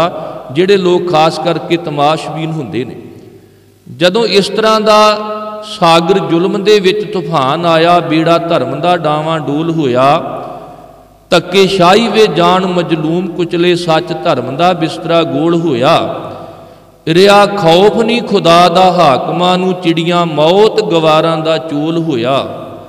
अज कोई महात्मा सिर दे के रखे हिंद नूं, गुरां दा बोल होया। जदों बालक गोबिंद राय ने पुछया, पिता जी ये कौन ने, ये क्यों आए ने? ते गुरु तेग बहादुर साहब कहन लगे, पुत्र जी इन्हां दी धर्म रूपी बेड़ी खतरे विच है। औरंगजेब दे जुल्मियां तूफान विच बेड़ी डुब्बण लगी है। पिता जी ये बेड़ी पार किवें होवेगी? ते गुरु तेग बहादुर साहब कहन लगे भी इक्को ही हल है, कोई धर्मात्मा अपने सिर दा चप्पू बना के इस बेड़ी नूं सहारा दवे ते फिर ये बेड़ी डुबणों बच सकती है। उदों बालक गोबिंद राय जी ने कहा सी, परमात्मा तो बाद जे इस दुनिया विच कोई धर्मात्मा है तो वह तुसीं हो, ते जे सचमुच किसी धर्मात्मा दे सिर दा चप्पू बन के इन्हां दी बेड़ी पार हो सकती है तो फिर कृपा करो जरूर इन्हां दी बेड़ी नूं बचाओ। धन गुरु तेग बहादुर साहब पूरी तैयारी विच सन, पर बालक गोबिंद राय जी तो जदों सुनिया तो होर भी खुश होए। अज भी वेखो भी साडे घरां विच 9 साल का बच्चा जदों आपां तुरन लगदे आ ना, तो कई बार लत्तां नूं चिंबड़ जांदा है, तो कहिंदा पापा जिधर चले हो कदों आओगे? तो आपां कहने आ शाम नूं आ जांगे, कल नूं, महीने नूं। पर बालक गोबिंद राय नूं पता सी जिधर मेरे पिता जी चले ने ना, उधरों इन्हां आउणा कोई नहीं। जे अगे हो के गुरु तेग बहादुर साहब के कदमां नूं रोक लैंदे, पातशाह जे तुसीं शहीद हो गए मैं यतीम हो जावांगा। पर बालक गोबिंद राय ने ये समझ लिया कि जे मैं अपने आप नूं यतीम होण तो बचाया तो कल नूं औरंगजेब ने सूरज चढ़न की देर है लखां बच्चे यतीम कर देने। अपना पिता कुर्बान करके लखां बच्चों के सिर ते पिता का छाया कायम रखिया। गुरु गोबिंद सिंह महाराज का देना कोई दे सकता? जे चाहुंदे माता गुजर कौर ते अगे हो के गुरु तेग बहादुर साहब के कदमां नूं रोक सकते सन। सतगुरु जी ये भारत है, इत्थे ते सदा सुहागण रहण दीआं असीसां दित्तियां जांदियां ने, इत्थे कर्म कांड करवाए जांदे ने, भुखे रखाया जांदा है भी सुहाग दी सुख मंगो, ते जे तुसीं शहीद हो गए तो मेरे सुहाग दा की बनेगा? पर इक्को ही माँ है जिन्हें ये सोचा भी जे मैं अपना सुहाग बचाया तो कल नूं औरंगजेब ने लखां हिंदू बीबियां दे सुहाग उजाड़ देने। ये सुहाग वरतां नाल नहीं बचे, माँ गुजरी दी कृपा करके बचे ने। एडी वड्डी माता जिहड़ी सुहाग बचाउंदी है, माता गुजर कौर दा बदल नहीं जे कोई, अपना सुहाग कुर्बान करके लखां सुहाग जिहड़े उजड़न तो बचा लए। ये ठीक है अज आपां गुरु तेग बहादुर साहब की महिमा नूं नहीं समझ सके इस देश के रहन वाले, पर एक मुसलमान लिखारी ने लिखिया, ना कहूँ अब की ना कहूँ कब की, मैं तो बात कहूँ तब की। 1658 तो लैके 1707 तक उदों की गल कर लगा जदों औरंगजेब की जुल्मिया हुकूमत सी। अगर ना होते गुरु गोबिंद सिंह तो सुन्नत होती सब की, केवल इक्को ही धर्म का बोलबाला होना सी, सारियां दी सुन्नत होनी सी। किसी ने नहीं सी कहना कि गर्व नाल कहो असीं हिंदू हाँ, क्योंकि औरंगजेब ने तहलका ही इन्नी मचाई हुई सी। पर धन गुरु तेग बहादुर साहब दे सीस देण नाल लखां सिर बच गए। अज भी धन गुरु तेग बहादुर साहब दे जदों गुणां दा गायन हुंदा है, ये कहा जाता है कि उन्होंने अपना सिर दे दिता पर सिर नहीं दिता। सिर का मतलब होंदा परपक्ता, दृढ़ता, विश्वास, भरोसा। धर्म हेत साका जिन किया, शीस दिया पर सिर न दिया। ਦੁਨੀਆਦਾਰ ਲੋਕ ਸਿਰ ਬਚਾਉਣ ਲਈ ਧਰਮ ਤਿਆਗ ਦਿੰਦੇ ਨੇ, ਅਹੁਦਾ ਲੈਣ ਲਈ, ਮਰਤਬੇ ਲੈਣ ਲਈ ਧਰਮ ਤਿਆਗ ਦਿੰਦੇ ਨੇ, ਪਰ ਗੁਰੂ ਤੇਗ ਬਹਾਦਰ ਸਾਹਿਬ ਨੇ ਧਰਮ ਨੂੰ ਬਚਾਉਣ ਵਾਸਤੇ ਆਪਣਾ ਸਿਰ ਤਿਆਗ ਦਿੱਤਾ, ਭਾਵ ਧੜ ਨਾਲੋਂ ਸੀਸ ਜਿਹੜਾ ਸੀ ਉਹ ਜੁਦਾ ਕਰਵਾਇਆ। ਕਹਿ ਦਿੱਤਾ ਕਸ਼ਮੀਰੀ ਪੰਡਤਾਂ ਨੂੰ ਕਿ ਜਾਓ ਜਾ ਕੇ ਕਸ਼ਮੀਰ ਦੇ ਸੂਬੇਦਾਰ ਨੂੰ ਕਹਿ ਦਿਓ ਵੀ ਗੁਰੂ ਤੇਗ ਬਹਾਦਰ ਸਾਹਿਬ ਨੂੰ ਜੇ ਤੁਸੀਂ ਇਸਲਾਮ ਦੇ ਦਾਇਰੇ ਵਿੱਚ ਲੈ ਆਓ ਤੇ ਅਸੀਂ ਆਪਣੇ ਆਪ ਹੀ ਸਾਰੇ ਮੁਸਲਮਾਨ ਬਣ ਜਾਵਾਂਗੇ। ਹੁਣ ਕਸ਼ਮੀਰੀ ਪੰਡਤਾਂ ਦੀ ਫਰਿਆਦ ਨੂੰ ਸੁਣ ਕੇ ਗੁਰੂ ਤੇਗ ਬਹਾਦਰ ਸਾਹਿਬ ਜੀ ਦਿੱਲੀ ਦੇ ਚਾਂਦਨੀ ਚੌਂਕ ਪਹੁੰਚੇ ਤੇ ਉੱਥੇ ਸੱਚਮੁੱਚ ਆਪਣੇ ਸੀਸ ਦਾ ਚੱਪੂ ਲਾ ਕੇ ਹਿੰਦੂ ਕੌਮ ਦੀ ਡੁੱਬਦੀ ਹੋਈ ਬੇੜੀ ਨੂੰ ਗੁਰੂ ਤੇਗ ਬਹਾਦਰ ਸਾਹਿਬ ਜੀ ਨੇ ਪਾਰ ਕੀਤਾ। ਇਸੇ ਕਰਕੇ ਅੱਜ ਗੁਰੂ ਤੇਗ ਬਹਾਦਰ ਸਾਹਿਬ ਨੂੰ ਹਿੰਦ ਦੀ ਚਾਦਰ, ਧਰਮ ਦੀ ਚਾਦਰ, ਮਨੁੱਖਤਾ ਦੀ ਚਾਦਰ ਕਿਹਾ ਜਾਂਦਾ ਹੈ। ਜਦੋਂ ਤਹਿਲਕਾ ਮੱਚੀ ਹੋਈ ਸੀ ਨਾ, ਔਰੰਗਜ਼ੇਬ ਸ਼ਰੇ ਬਾਜ਼ਾਰ ਜਦੋਂ ਨੰਗਿਆ ਕਰਨ ਲੱਗਾ ਤੇ ਗੁਰੂ ਤੇਗ ਬਹਾਦਰ ਸਾਹਿਬ ਨੇ ਆਪਣੇ ਤਨ ਦੀ ਚਾਦਰ ਪਾ ਕੇ ਉਹਨਾਂ ਨੂੰ ਬੇਪਤ ਹੋਣ ਤੋਂ ਬਚਾ ਲਿਆ। ਇਸੇ ਕਰਕੇ ਕਿਸੇ ਕਵੀ ਨੇ ਲਿਖਿਆ, ਸਤਿਗੁਰ ਤੇਗ ਬਹਾਦਰ ਦੇ ਬਾਝ ਹਿੰਦ ਤੇ। ਆ ਜਿਹੜਾ ਹਿੰਦ ਹੈ ਨਾ, ਇਹ ਗੁਰੂ ਤੇਗ ਬਹਾਦਰ ਸਾਹਿਬ ਕਰਕੇ ਆ। ਸਤਿਗੁਰ ਤੇਗ ਬਹਾਦਰ ਦੇ ਬਾਝ ਹਿੰਦ ਤੇ, ਚਾਦਰ ਕਿਸੇ ਕੀ ਪ੍ਰੇਮ ਦੀ ਤਾਨਣੀ ਏ, ਉਸ ਪਿਆਰੇ ਸਤਿਗੁਰੂ ਦਾ ਸੀਸ ਤੱਕ ਕੇ ਸੀਨਾ ਹੋ ਰਿਹਾ ਛਾਨਣੀ ਛਾਨਣੀ ਏ, ਕਰਨੀ ਵਾਲੇ ਦੀ ਕਰਨੀ ਦੀ ਮਿਹਰਬਾਨੀ, ਪਰਲੋ ਤੀਕ ਸੰਸਾਰ ਨੇ ਜਾਣਨੀ ਏ। ਕੋਈ ਚਾਨਣ ਅੱਜ ਵੀ ਉਹਦਾ ਸੰਸਾਰ ਅੰਦਰ ਜਿਹਦੀ ਚਾਂਦਨੀ ਚੌਂਕ ਵਿੱਚ ਚਾਨਣੀ ਹੈ। ਜੇ ਗੁਰੂ ਤੇਗ ਬਹਾਦਰ ਸਾਹਿਬ ਸ਼ਹਾਦਤ ਨਾ ਦਿੰਦੇ ਤੇ ਅੱਜ ਜੋ ਅਸੀਂ ਹਿੰਦੁਸਤਾਨ ਦੀ ਸੰਸਕ੍ਰਿਤੀ ਵੇਖ ਰਹੇ ਹਾਂ, ਇਹ ਸਾਨੂੰ ਦਿਖਾਈ ਨਹੀਂ ਸੀ ਦੇਣੀ। ਕਵੀ ਸੈਨਾਪਤੀ ਜੋ ਗੁਰੂ ਗੋਬਿੰਦ ਸਿੰਘ ਮਹਾਰਾਜ ਦੇ 52 ਕਵੀਆਂ ਵਿੱਚੋਂ ਕਵੀ ਨੇ, ਉਹਨਾਂ ਨੇ ਗੁਰੂ ਸ਼ੋਭਾ ਵਿੱਚ ਲਿਖਿਆ ਵੀ ਗੁਰੂ ਤੇਗ ਬਹਾਦਰ ਸਾਹਿਬ ਚਾਦਰ ਜ਼ਰੂਰ ਸਨ, ਪਰ ਕੇਵਲ ਹਿੰਦ ਦੀ ਨਹੀਂ, ਸਗੋਂ ਧਰਮ ਦੀ, ਸ੍ਰਿਸ਼ਟੀ ਦੀ। ਇਹ ਪੱਕਾ ਹੀ ਹੈ ਕਿ ਜੇ ਮਜਲੂਮ ਈਸਾਈ ਹੁੰਦਾ ਤੇ ਗੁਰੂ ਤੇਗ ਬਹਾਦਰ ਸਾਹਿਬ ਨੂੰ ਈਸਾਈਅਤ ਦੀ ਚਾਦਰ ਕਿਹਾ ਜਾਣਾ ਸੀ। ਜੇ ਕਿਤੇ ਮੁਸਲਮਾਨ ਆ ਕੇ ਫਰਿਆਦ ਕਰਦਾ, ਗੁਰੂ ਤੇਗ ਬਹਾਦਰ ਸਾਹਿਬ ਨੂੰ ਇਸਲਾਮ ਦੀ ਚਾਦਰ ਕਿਹਾ ਜਾਣਾ ਸੀ। ਪਰ ਉਸ ਵੇਲੇ ਦਾ ਲੋੜਵੰਦ ਮਜਲੂਮ ਹਿੰਦੂ ਸੀ, ਇਸ ਲਈ ਗੁਰੂ ਤੇਗ ਬਹਾਦਰ ਸਾਹਿਬ ਨੂੰ ਹਿੰਦ ਦੀ ਚਾਦਰ ਕਿਹਾ ਜਾਂਦਾ ਹੈ। ਪਰ ਉਹ ਕੇਵਲ ਹਿੰਦ ਦੀ ਚਾਦਰ ਨਹੀਂ, ਜਦੋਂ ਵੀ ਗੁਰੂ ਦੀ ਵਿਚਾਰਧਾਰਾ ਨੂੰ ਜੋੜਨਾ, ਕਿਸੇ ਇੱਕ ਖਿੱਤੇ ਨਾਲ ਨਹੀਂ ਜੋੜਨਾ, ਕਿਸੇ ਇੱਕ ਧਰਮ ਨਾਲ ਨਹੀਂ ਜੋੜਨਾ, ਗੁਰੂ ਨੂੰ ਛੋਟਾ ਕਰਕੇ ਪੇਸ਼ ਨਹੀਂ ਕਰਨਾ। ਅੱਜ ਵੀ ਕਿਹਾ ਕਰੋ, ਖਾਲਸਾ ਰੱਬ ਦਾ ਤੇ ਰੱਬ ਤੋਂ ਬਾਅਦ ਸਭ ਦਾ। ਖਾਲਸਾ ਰੱਬ ਦਾ, ਪ੍ਰਗਟਿਓ ਖਾਲਸਾ ਪਰਮਾਤਮ ਕੀ ਮੌਜ। ਪਰਮਾਤਮਾ ਦੀ ਮੌਜ ਵਿੱਚੋਂ ਪੈਦਾ ਹੋਇਆ ਤੇ ਇਹ ਕੇਵਲ ਕਿਸੇ ਇੱਕ ਦਾ ਰਾਖਾ ਨਹੀਂ, ਇਹ ਰੱਬ ਦਾ ਤੇ ਰੱਬ ਤੋਂ ਬਾਅਦ ਫਿਰ ਇਹ ਸਭ ਦਾ। ਹੁਣ ਗੁਰੂ ਤੇਗ ਬਹਾਦਰ ਸਾਹਿਬ ਬਾਰੇ ਗੁਰੂ ਸ਼ੋਭਾ ਵਿੱਚ ਕਵੀ ਸੈਨਾਪਤੀ ਨੇ ਲਿਖਿਆ, ਪ੍ਰਗਟ ਭਏ ਗੁਰ ਤੇਗ ਬਹਾਦਰ, ਸਗਲ ਸ੍ਰਿਸ਼ਟ ਪੈ ਢਾਪੀ ਚਾਦਰ, ਕਰਮ ਧਰਮ ਕੀ ਜਿਨ ਪਤ ਰਾਖੀ, ਅਟਲ ਕਰੀ ਕਲ ਯੁਗ ਮੈਂ ਸਾਖੀ, ਸਗਲ ਸ੍ਰਿਸ਼ਟ ਜਾਂਕਾ ਜਸ ਭਇਓ, ਜੇ ਤੇ ਸਰਬ ਧਰਮ ਬਚਿਓ। ਭਾਈ ਗੁਰਦਾਸ ਜੀ ਨੂੰ ਪੜ੍ਹ ਕੇ ਵੇਖ ਲਓ, ਕਹਿੰਦੇ ਨੇ ਚਾਦਰ ਕਹਿ ਦੇਣਾ ਸੌਖਾ ਹੈ, ਪਰ ਚਾਦਰ ਬਣਦੀ ਕਿਵੇਂ ਆ, ਕਿੱਡਾ ਵੱਡਾ ਸੰਘਰਸ਼ ਕਰਨਾ ਪੈਂਦਾ। ਆ ਵੇਖੋ, ਪੈਂਟ ਕਮੀਜ਼ ਕੁੜਤਾ ਪਜਾਮਾ ਇਹ ਅੱਧਾ ਅੱਧਾ ਤਨ ਢੱਕਦੇ ਨੇ, ਪਰ ਚਾਦਰ ਉਹ ਕੱਪੜਾ ਜਿਹੜਾ ਸਿਰ ਤੋਂ ਲੈ ਕੇ ਪੈਰਾਂ ਤੱਕ ਪਰਦਾ ਕੱਜ ਦਿੰਦਾ। ਤੇ ਗੁਰੂ ਤੇਗ ਬਹਾਦਰ ਸਾਹਿਬ ਨੂੰ ਧਰਮ ਦੀ ਚਾਦਰ, ਮਨੁੱਖਤਾ ਦੀ ਚਾਦਰ ਬਣਨ ਵਾਸਤੇ ਕਿੰਨਾ ਸੰਘਰਸ਼ ਕਰਨਾ ਪਿਆ ਹੋਵੇਗਾ।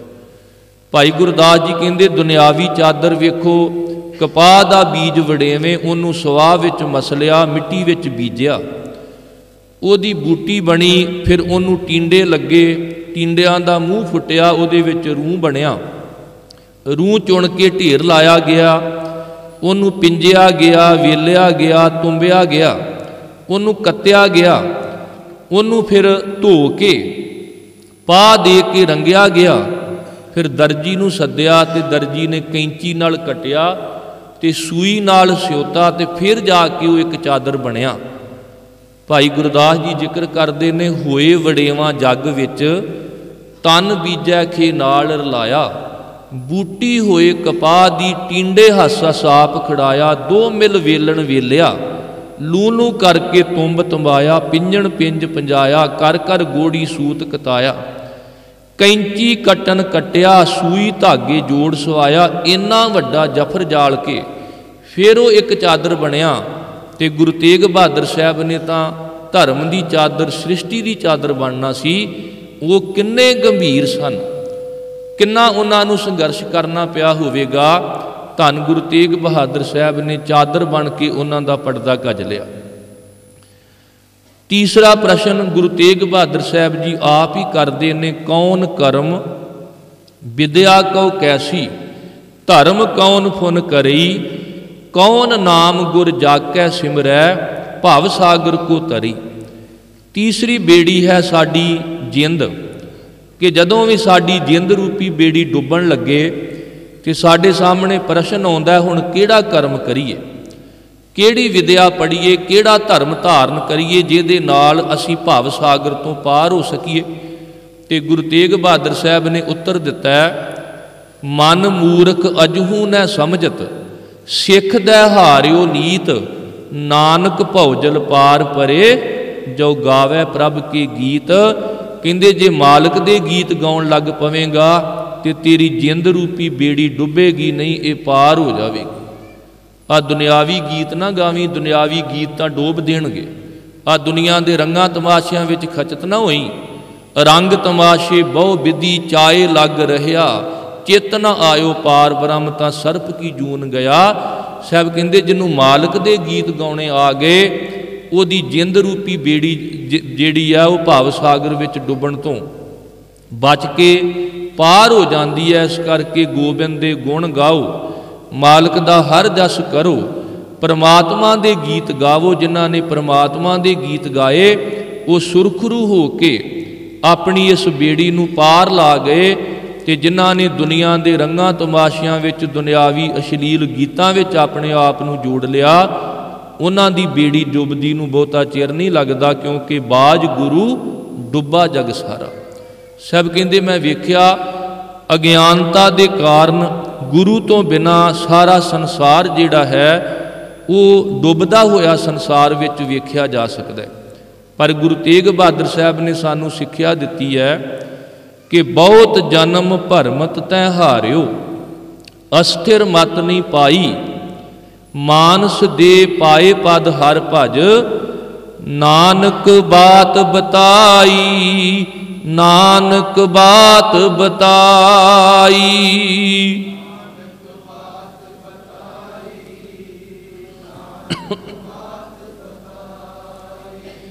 ਬਹੁਤ ਜਨਮ ਪਰਮਤ ਤੈ ਹਾਰਿਓ, ਬਹੁਤ ਜਨਮ ਪਰਮਤ ਤੈ ਹਾਰਿਓ,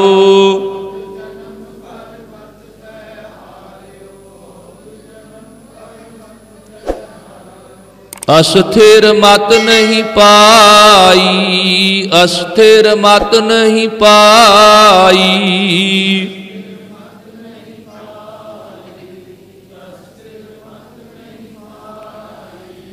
ਮਾਨਸ ਦੇ ਪਾਏ ਪਦ ਹਰ ਭਜ, ਮਾਨਸ ਦੇ ਪਾਏ ਪਦ ਹਰ ਭਜ,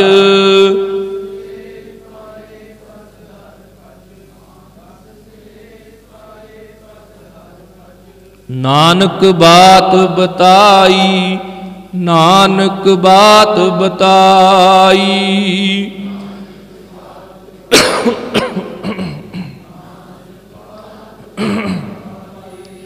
ਸਾਹਿਬ ਕਹਿੰਦੇ ਫੇਰ ਨਾ ਕਈ ਮੇਰੇ ਗੁਰੂ ਨੇ ਮੈਨੂੰ ਦੱਸਿਆ ਨਹੀਂ, ਆਵੇ ਤੇਰਾ ਨੌਵਾਂ ਗੁਰੂ ਗੁਰੂ ਨਾਨਕ ਤੈਨੂੰ ਦੱਸ ਰਿਹਾ ਤੇ ਬੜੀ ਪਿਆਰੀ ਬਾਤ ਦੱਸ ਰਿਹਾ ਹੈ। ਵੇਖ ਤੇਰੇ ਗੁਰੂ ਨੇ ਤੈਨੂੰ ਇਹ ਬਾਤ ਦੱਸ ਦਿੱਤੀ, ਫੇਰ ਨਾ ਕਵੀ ਮੇਰੇ ਗੁਰੂ ਨੇ ਮੈਨੂੰ ਦੱਸਿਆ ਨਹੀਂ। ਇਹ ਮਨੁੱਖਾ ਜੀਵਨ ਬਾਰ-ਬਾਰ ਨਹੀਂ ਮਿਲਣਾ, ਇਸ ਕਰਕੇ ਮਨੁੱਖਾ ਜੀਵਨ ਦੀ ਬੇੜੀ ਭਾਵ ਸਾਗਰ ਵਿੱਚ ਡੁੱਬਣ ਤੋਂ ਬਚ ਸਕੇ ਤੂੰ ਪਰਮਾਤਮਾ ਦੇ ਗੀਤ ਗਾ, ਮਾਲਕ ਦੇ ਗੁਣ ਗਾ। ਸੱਚਮੁੱਚ ਗੁਰੂ ਤੇਗ ਬਹਾਦਰ ਸਾਹਿਬ ਨੇ ਜਿੱਥੇ ਕਿਰਤ ਦਾ ਬੇੜਾ ਪਾਰ ਕੀਤਾ, ਸਾਡੀ ਜਿੰਦ ਰੂਪੀ ਬੇੜੀ ਨੂੰ ਪਾਰ ਕਰਨ ਦਾ ਢੰਗ ਤਰੀਕਾ ਦੱਸਿਆ। ਉੱਥੇ ਚਾਂਦਨੀ ਚੌਂਕ ਵਿਖੇ ਆਪਣਾ ਸੀਸ ਕਟਾ ਕੇ ਹਿੰਦੂ ਧਰਮ ਦੀ ਜਿਹੜੀ ਬੇੜੀ ਸੀ ਉਹਨੂੰ ਡੁੱਬਣ ਤੋਂ ਬਚਾਇਆ। ਜਦੋਂ ਸਤਿਗੁਰਾਂ ਨੂੰ ਡਰਾਉਣੀ ਹਵੇਲੀ ਵਿੱਚ ਰੱਖਿਆ ਗਿਆ कि जिहड़ी गल असीं करनी है ये डराउणी हवेली कर देवेगी। सतगुरु डरे नहीं, क्योंकि उन्हां दा उपदेश है भै काहू को देत नै भै मानत आन। फिर अगला डरावा सी भी 3 सिख शहीद किते करमवार आरे नाल चीर के। भाई मती दास जी, भाई सती दास जी नूं रूह विच लपेट के अग ला के साड़ के शहीद किया गया। भाई दयाला जी नूं देग विच उबालिया गया। गुरु तेग बहादुर साहब फिर अडोल रहे। फिर 3 शर्तां गुरु तेग बहादुर साहब दे अगे रखियां गईयां। वो 3 शर्तां किहड़ियां सन? सब तो पहली शर्त सी कि तुसी इस्लाम धारण करो, शरा दे मुताबिक चलो ते कलमा पढ़ो। साहब कहन लगे जाओ जाके अपने औरंगजेब बादशाह नूं कह दो कि जिवें तुहानूं अपना दीन प्यारा सानूं अपना धर्म प्यारा है।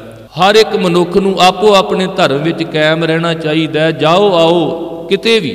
गुरु नानक साहब जोगियां कोल गए पर जोगी नहीं बने, सगों कीतो अपना पंथ निराला। उन्होंने दसिया कि असल जोग की है, अंजन माहे निरंजन रही है, जोग जुग ते पाई है। तो अज तुसी भी दसिया करो भी रब ना करे जे गोरा फिर आ गया तो लै लियो आज़ादी। तुसी जोगा करके जोगे नाल आज़ादी नहीं जे मिलनी। आज़ादी मिलनी आ जिहड़ियां धर्म जंगां लड़ियां गईयां, आज़ादी मिली जिहड़ियां शहादतां दित्तियां गईयां। इसे करके जदों गुरु गोबिंद सिंह महाराज दा पावन शस्त्र इंग्लैंड की धरती तो वापस लियाते गए तो पालम एयरपोर्ट पर उस समय के प्रधानमंत्री लाल बहादुर शास्त्री ने शस्त्रां नूं अपने हत्थां विच संभाल के मत्थे नाल ला के कहा सी, गुरु गोबिंद सिंह जी जे उस वेले तुसीं आ शस्त्र ना चुकदे तो अज जो सानूं आ संस्कृति वेख रहे हैं ये नहीं सी दिसनी। उस वेले तख्त श्री केसगढ़ साहब के जथेदार सिंह साहब ज्ञानी शर्म सिंह शर्म वो कवि सन। उन्होंने धार्मिक मर्यादा के मुताबिक शस्त्रां दे नाल नाल चलना सी, आनंदपुर साहब शस्त्र पहुँचाने सन। उन्होंने रस्ते विच आउंदियां एक कविता लिखी सी, कहन लगे उंज तां दुनिया च बथेरे ने शस्त्र पर इन्हां विच वाधा है कि तेरे ने शस्त्र। इन्हां शस्त्रां ते हक है सारियां दा, अकल्ले तेरे ना मेरे ने शस्त्र।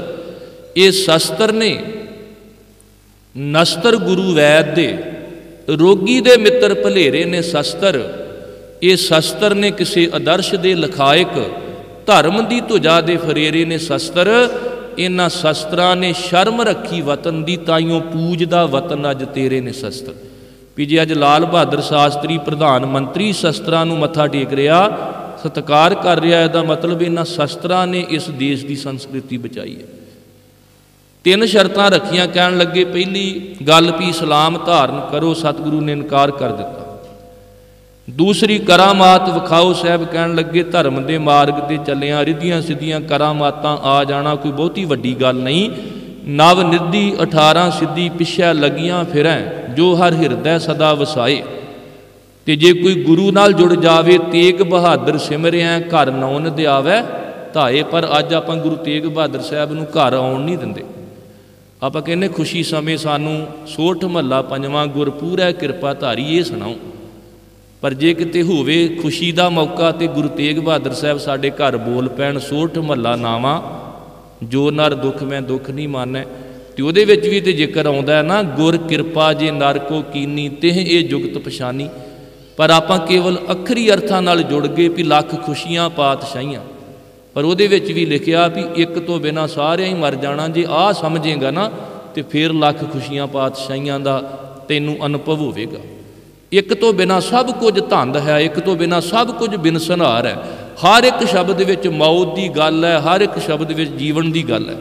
खोल दिओ गुरु तेग बहादुर साहब वास्ते अपने घरां दे दरवाजे, क्योंकि भाई लखी शाह वणजारा तो अपने घर नूं अग ला दिंदा है भी घर बाद विच है, गुरु पहला है।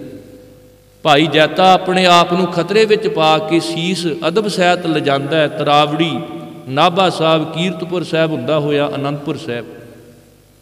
औरंगजेब का चैलेंज सी गुरु तेग बहादुर साहब के शरीर के टुकड़े करके दिल्ली के मुख दरवाजियां ते टंगे जान। चाचा फग्गू जदों घर बनाउंदा है ना तो राज मिस्त्रियां नूं कहंदा मेरे गुरु तेग बहादुर साहब ने घोड़ी ते सवार होके आउणा है, मेरे घर का दरवाजा इन्ना उच्चा रखियो भी गुरु साहब नूं उतरना ना पए, वो चढ़े चढ़ाते आउण। ਤੇ ਅੱਜ ਸਾਡਾ ਵੀ ਇਹੋ ਜਿਹਾ ਪਿਆਰ ਬਣ ਜੇ, ਆਪਾਂ ਘਰ ਵਿੱਚ ਸਭ ਤੋਂ ਵੱਡਾ ਤੇ ਸਭ ਤੋਂ ਵਧੀਆ ਕਮਰਾ ਗੁਰੂ ਗ੍ਰੰਥ ਸਾਹਿਬ ਵਿੱਚ ਵਾਸਤੇ ਬਣਾਈਏ। ਇਹ ਨਾ ਹੋਵੇ ਵੀ ਆਪਣਾ ਕਮਰਾ 15 ਬਾਈ 20 ਦਾ, ਤੇ ਜੇ ਪੁੱਛੀਏ ਵੀ ਗੁਰੂ ਗ੍ਰੰਥ ਸਾਹਿਬ ਪ੍ਰਕਾਸ਼ ਕਿੱਥੇ, ਕਹਿੰਦੇ ਪੌੜੀਆਂ ਥੱਲੇ ਕੀਤਾ ਹੈ। ਪੌੜੀਆਂ ਥੱਲੇ ਵੀ ਉਹਦੇ ਨਾਲੋਂ ਨਾ ਕਰੋ, ਗੁਰਦੁਆਰੇ ਸਾਹਿਬ ਆਇਆ ਕਰੋ। ਜੇ ਕਰਨਾ ਤੇ ਫਿਰ ਸਭ ਤੋਂ ਵੱਡਾ ਕਮਰਾ, ਸਭ ਤੋਂ ਸੋਹਣੀ ਜਗ੍ਹਾ ਜਿਹੜੀ ਗੁਰੂ ਗ੍ਰੰਥ ਸਾਹਿਬ ਦਾ ਪ੍ਰਕਾਸ਼, ਗੁਰੂ ਅਰਜਨ ਦੇਵ ਮਹਾਰਾਜ ਨੇ ਦੱਸ ਦਿੱਤਾ ਵੀ ਗੁਰੂ ਗ੍ਰੰਥ ਸਾਹਿਬ ਦਾ ਪ੍ਰਕਾਸ਼ ਸਥਾਨ ਸੱਚਖੰਡ ਸ੍ਰੀ ਹਰਿਮੰਦਰ ਸਾਹਿਬ ਹੈ। ਪਹਿਲਾ ਪ੍ਰਕਾਸ਼ ਸਥਾਨ ਗੁਰੂ ਗ੍ਰੰਥ ਸਾਹਿਬ ਦਾ ਸ੍ਰੀ ਹਰਿਮੰਦਰ ਸਾਹਿਬ ਤਿਆਰ ਕੀਤਾ ਵੀ ਇਹੋ ਜਿਹਾ ਸਥਾਨ ਚਾਹੀਦਾ ਗੁਰੂ ਗ੍ਰੰਥ ਸਾਹਿਬ ਦਾ ਜਿੱਥੇ ਪ੍ਰਕਾਸ਼ ਕਰਨਾ। ਜਦੋਂ ਦੂਜੀ ਗੱਲ ਕਹੀ ਕਰਾਮਾਤ, ਕਹਿਣ ਲੱਗੇ ਕਰਾਮਾਤ ਮਾਲਕ ਦੀ ਬਖਸ਼ਿਸ਼ ਹੈ, ਪਰ ਬਿਨਾਂ ਵਜ੍ਹਾ ਇਹਨੂੰ ਵਿਖਾਉਣਾ ਇਹਦੇ ਵਰਗਾ ਕਹਿਰ ਕੋਈ ਨਹੀਂ। ਤੀਸਰੀ ਗੱਲ ਵੀ ਸ਼ਹੀਦ ਹੋਣ ਲਈ ਤਿਆਰ ਹਾਂ। ਕਵੀ ਸੰਤੋਖ ਸਿੰਘ ਜੀ ਲਿਖਦੇ ਨੇ, 3 ਗੱਲਾਂ ਕਹੀਆਂ, 3 ਬਾਤ ਨਿਰਣੈ ਕਰ ਲੀਜੈ, ਲਖੋ ਭਲੀ ਸੋ ਧਾਰਨ ਕੀਜੈ। ਸ਼ਰਾ ਚਲੋ ਕਲਮੇ ਕੋ ਪੜ੍ਹ ਮੁਖ, ਦੇ ਸ਼ਾ ਭੋਗੈ ਸਭ ਬਿਦ ਸੁਖ। ਜੇ ਹੱਠ ਕਰੋ ਨਾ ਮਾਨੋ ਇਹੋ, ਕਰਾਮਾਤ ਕਾਮਲ ਹੋਏ ਦੇਹੋ। ਜੇ ਇਹ ਦੋਨੋਂ ਨਾਹਨ ਮਾਨੋ, ਆਪਣੇ ਪਾਨ ਪ੍ਰਾਨ ਕੋ ਹਾਨੋ। ਸਤਿਗੁਰੂ ਕਹਿੰਦੇ ਸ਼ਹੀਦ ਹੋਣ ਲਈ ਤਿਆਰ।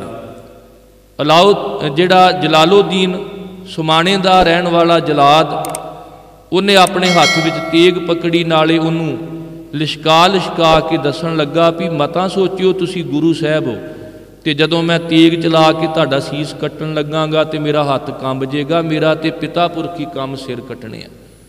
ਉਹਨਾਂ ਸੋਚਿਆ ਵੀ ਇਦਾਂ ਦੀਆਂ ਗੱਲਾਂ ਕਰਕੇ ਵੇਖੀਏ। ਕਾਜੀ ਕਹਿਣ ਲੱਗਾ ਵੀ ਜਦੋਂ ਮੈਂ ਫਤਵਾ ਪੜਾਂਗਾ, ਮੌਤ ਦੀ ਸਜ਼ਾ ਸੁਣਾਵਾਂਗਾ, ਤੇ ਮੇਰੀ ਜ਼ੁਬਾਨ ਕੰਬਣੀ ਨਹੀਂ, ਮੇਰਾ ਤਾਂ ਪਿਤਾ ਪੁਰਖੀ ਕੰਮ ਹੈ, ਮੈਂ ਸਜ਼ਾਵਾਂ ਸੁਣਾਉਣਾ। ਤੇ ਕਹਿੰਦੇ ਗੁਰੂ ਤੇਗ ਬਹਾਦਰ ਸਾਹਿਬ ਖਿੜਖੜਾ ਕੇ ਹੱਸੇ। ਆਮ ਕਰਕੇ ਜਿਹੜੇ ਲੋਕ ਖਿੜਖੜਾ ਕੇ ਹੱਸਦੇ ਨੇ ਜਦੋਂ ਕਿਤੇ ਸੰਕਟ ਆਵੇ, ਵੇਖੋ ਕਿੱਦਾਂ ਬਿੱਲੀ ਬਣ ਜਾਂਦੇ ਨੇ। ਪਰ ਗੁਰੂ ਤੇਗ ਬਹਾਦਰ ਸਾਹਿਬ ਸਾਰੀ ਉਮਰ ਗੰਭੀਰ ਰਹੇ, ਪਰ ਅੱਜ ਚਾਂਦਨੀ ਚੌਂਕ ਵਿੱਚ ਖਿੜਖੜਾ ਕੇ ਹੱਸੇ। ਕਹਿਣ ਲੱਗੇ ਫਿਰ ਤਾਂ ਬੜਾ ਮਜ਼ਾ ਆਵੇਗਾ, ਇੱਕ ਪਿਤਾ ਪੁਰਖੀ ਫਤਵੇ ਪੜ੍ਹਨ ਵਾਲਾ, ਇੱਕ ਸਿਰ ਕੱਟਣ ਵਾਲਾ, ਤੇ ਜਿਹਨੂੰ ਡਰਾ ਰਹੇ ਹੋ ਇਹ ਵੀ ਤਾਂ ਪਿਤਾ ਪੁਰਖੀ ਸਿਰ ਦੇਣ ਵਾਲਾ ਹੈ। ਸਾਨੂੰ ਤਾਂ ਗੁਰੂ ਅਰਜਨ ਦੇਵ ਜੀ ਤੋਂ ਹੀ ਵਿਰਸਾ ਮਿਲਿਆ। ਜਦੋਂ ਗੁਰੂ ਅਰਜਨ ਦੇਵ ਮਹਾਰਾਜ ਤਤੀ ਤਵੀ ਤੇ ਬੈਠੇ ਸਨ ਤੇ ਸਾਈਂ ਮੀਆਂ ਮੀਰ ਨੂੰ ਕਿਹਾ ਸੀ, ਸਾਈਂ ਜੀ ਆ ਜਿਹੜੀ ਬੀਜ ਮਾਤਰ ਸ਼ਹਾਦਤ ਦੇਣ ਲੱਗੇ ਆ ਨਾ, ਵੇਖਿਓ ਲਾਹੌਰ ਦੀ ਧਰਤੀ ਤੇ ਬੀਜ ਬੀਜਿਆ, ਇਹਦਾ ਬੂਟਾ ਬਣ ਕੇ ਇਹਦੇ ਟਾਹਣੇ ਚਾਂਦਨੀ ਚੌਂਕ ਤੱਕ ਜਾਣੇ, ਇਹਦੇ ਫੁੱਲ ਖਿੜਨਗੇ ਜਾ ਕੇ ਚਮਕੌਰ ਦੀ ਗੜੀ ਵਿੱਚ। ਅੱਧ ਖਿੜੀਆਂ ਕਲੀਆਂ ਇਹਦੀਆਂ ਤੋੜ ਕੇ ਸਰਹੰਦ ਦੀ ਦੀਵਾਰ ਵਿੱਚ ਕੋਈ ਚਿਣੇਗਾ, ਇਹਦੇ ਤੇ ਆਰੇ ਚੱਲਣਗੇ, ਰੰਬੀਆਂ ਚੱਲਣਗੀਆਂ, ਦਾਤਰੀਆਂ ਚੱਲਣਗੀਆਂ, ਇੱਥੇ ਟੈਂਕ ਚੜ੍ਹ ਕੇ ਤੋਪਾਂ ਚੜ੍ਹ ਕੇ ਆਉਣਗੀਆਂ, ਫਾਂਸੀ ਦੇ ਰੱਸੇ ਆਉਣਗੇ, ਲੱਖਾਂ ਤਰ੍ਹਾਂ ਦੀ ਪੱਤ ਝਾੜ ਆਵੇਗੀ। ਪਰ ਮਜਾਲ ਹੈ ਕਿ ਇਹ ਬੂਟਾ ਸੁੱਕੇਗਾ, ਕਿਉਂਕਿ ਇਹਨੂੰ ਆਪਾਂ ਖੂਨ ਦਾ ਪਾਣੀ ਪਾ ਕੇ ਸਿੰਜ ਕੇ ਚੱਲੇ। ਜਿਹੜੇ ਸਾਹਿਬ ਨੇ ਬੋਲ ਕੇ ਕਿਸੇ ਕਵੀ ਨੇ ਲਿਖੇ, ਗੁਰੂ ਅਰਜਨ ਦੇਵ ਮਹਾਰਾਜ ਕਹਿਣ ਲੱਗੇ, ਥੋੜ੍ਹੇ ਦਿਨਾਂ ਦੇ ਵਿੱਚ ਹੀ ਫੁੱਲ ਇਸ ਦੇ ਖਿੱਲਰ ਜਾਣਗੇ ਸਾਰੇ ਸੰਸਾਰ ਅੰਦਰ। ਕੋਈ ਚਾਂਦਨੀ ਚੌਂਕ ਨੂੰ ਭਾਗ ਲਾਸੀ ਚੜ੍ਹ ਕੇ ਦੇਸ਼ ਦੇ ਦਰਦ ਪਿਆਰ ਅੰਦਰ। ਮਹਿਕ ਉੱਠੂ ਚਮਕੌਰ ਦੀ ਜੂ ਸਾਰੀ, ਟੁੱਟੇ ਜਦੋਂ ਦੋ ਰੁੱਤ ਬਹਾਰ ਅੰਦਰ। ਅੱਧ ਖਿੜੇ ਹੀ ਤੋੜ ਕੇ ਟਾਹਣੀਆਂ ਤੋਂ ਚਿਣ ਦੇਵੇਗਾ ਕੋਈ ਦੀਵਾਰ ਅੰਦਰ। ਸਦਾ ਰਹੇਗੀ ਬਣੀ ਬਹਾਰ ਇਸ ਤੇ, ਲਾਗੇ ਖਿਜਾਨ ਇਸ ਦੇ ਢੁਕਣਾ ਨਹੀਂ। ਲੱਗੀ ਔੜ ਤੇ ਇਸ ਨੇ ਸੁੱਕਣਾ ਨਹੀਂ, ਕਿਉਂਕਿ ਖੂਨ ਸ਼ਹੀਦਾਂ ਦਾ ਮੁੱਕਣਾ ਨਹੀਂ। ਅੱਜ ਵੀ ਗੁਰੂ ਅਰਜਨ ਦੇਵ ਜੀ, ਗੁਰੂ ਤੇਗ ਬਹਾਦਰ ਸਾਹਿਬ, ਗੁਰੂ ਗੋਬਿੰਦ ਸਿੰਘ ਮਹਾਰਾਜ ਨੇ ਜਿਹੜਾ ਸਰਬੰਸ ਕੁਰਬਾਨ ਕੀਤਾ, ਉਸ ਤੋਂ ਬਾਅਦ ਸੈਂਕੜੇ ਆਰਿਆਂ ਨਾਲ ਚੀਰੇ ਜਾਣ ਵਾਲੇ, ਚਰਖੜੀਆਂ ਤੇ ਚੜ੍ਹਨ ਵਾਲੇ, ਰੰਬੀਆਂ ਨਾਲ ਕੋਪਰ ਲਵਾਉਣ ਵਾਲੇ, ਫਾਂਸੀਆਂ ਦੇ ਰੱਸੇ ਚੁੰਮਣ ਵਾਲੇ ਤਿਆਰ ਹੋ ਗਏ। ਤੇ ਜਦੋਂ ਵੀ ਕੋਈ ਸਿੱਖ ਸ਼ਹਾਦਤ ਦਿੰਦਾ ਤੇ ਉਹਨਾਂ ਦੇ ਸਾਹਮਣੇ ਗੁਰੂ ਸਾਹਿਬ ਦੇ ਪਰਉਪਕਾਰ ਆ ਜਾਂਦੇ।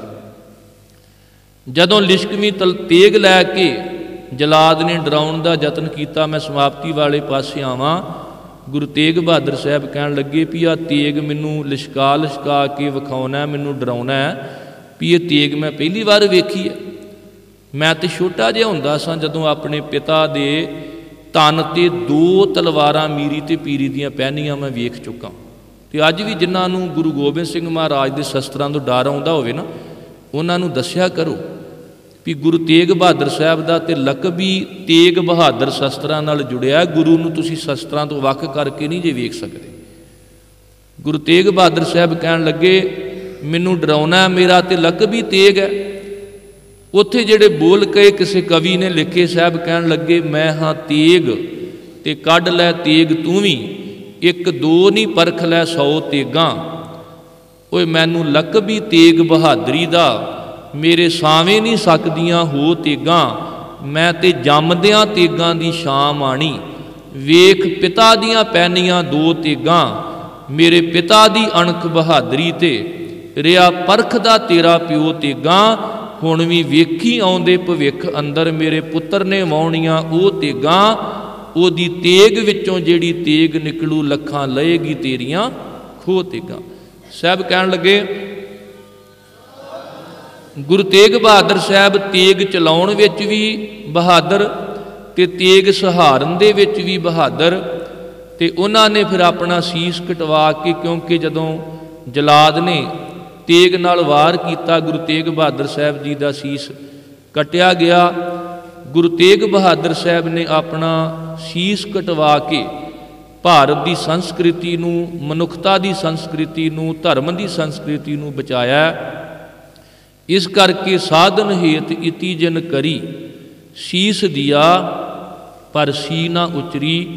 अज मान नाल दस्या करो कि गुरु तेग बहादुर साहब की शहादत बड़ी अदुੱਤੀ लसानी है।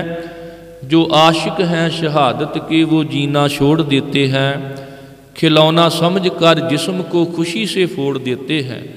ना ताजो तख्त ना हूरों की हसरत, खुदा खुदाई भी दे तो उसको मोड़ देते हैं। शहीदों की कत्ल गाह से क्या बेहतर है काबा, शहीदों की खाक पे तो खुदा भी कुर्बान होता है। इस्लाम ये गल मानदा है, इस्लाम जिंदा होता है हर करबला के बाद, पर उन्हां कोल इक्को ही करबला है। साडी ते चप्पा चप्पा धरती शहीद गंज, शीस गंज, कतलगढ़, सचमुच साडी चप्पा चप्पा धरती जिहड़ी है वो करबला है। ते जदों भी किसी शहीद गंज जां शीस गंज, गुरु तेग बहादुर साहब की याद विच 2 शीस गंज ने, एक चांदनी चौंक दिल्ली जिथे शीस कटिया, ते दूजा आनंदपुर साहब जिथे शीस का संस्कार होया। 2 शीस गंज। ते जदों भी किते मुक्ति नूं किसी ने पुछया ना भी तू मुक्ति है, सारियां नूं मुक्त करदी है, जे तू मुक्त होना होवे ते इहदा की राज है? ते मुक्ति बोल पई, कहन लगी मुक्ति हूँ मुक्त करती हूँ बशरे पाक को, मैं भी मुक्त होती हूँ पा शहीदे खाक को। जिथे कोई शहीद गंज होवे, जिथे कतलगाह होवे, जाओ कदे चमकौर साहब, गढ़ी साहब, कतलगढ़ साहब, जिथे भी शहीद गंज है, जिथे भी शीस गंज है, उस थान की किते धूड़ी मिल जाए तो मुक्ति कहती है भी वो धूड़ी मैनू मुक्त करती है। सचमुच शहीदां दे अस्थान इन्ने पवित्र ने कि इस्लाम विच कहा गया शहीदों की कत्लगाह से क्या बेहतर है काबा, शहीदों की खाक पे तो खुदा भी कुर्बान होता है। सतगुरु कृपा कर शहीदां दा सत्कार करना सानू आ जाए। शहीदां दे नां ते कोई कर्म कांड पखंडवाद नहीं।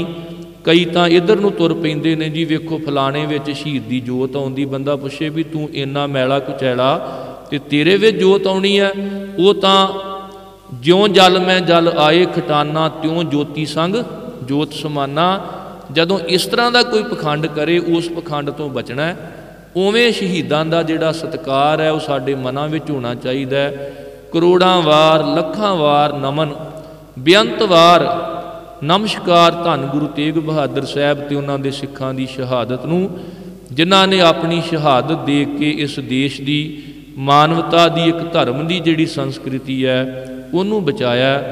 कोटान कोट शुक्र साहिब सतगुरु गुरु ग्रंथ साहिब जी का, अकाल पुरख वाहिगुरु जी का, आप सारिया संगतां का समुचे प्रबंध आ, जिन्हां ने दास नूं समा दे के आप संगतां दे दर्शन करवाए ने। फिर किते समा मिलिया तो जरूर दर्शन करांगे, क्योंकि अज रात नूं हुण वापसी अमृतसर की धरती ते जाना है। सतगुरु कृपा करन, तुहाडे सारियां दे सीस ते मेहर भरिया हथ रखण, परिवारां अंदर सुख शांति चढ़दी कला बख्शिश करन। जिन्हां दे कोल ऐसा महान गुरु होवे कि उहदा चिंतन करन मात्र ही तेग बहादुर सिमरिया घर नौन दियावै, धाए घर बरकतां नाल भर जाण। किन्नी भागां भरी वो कौम होवेगी। बुलाओ फतेह सारे आखो जी वाहिगुरु जी का खालसा वाहिगुरु जी की फतेह।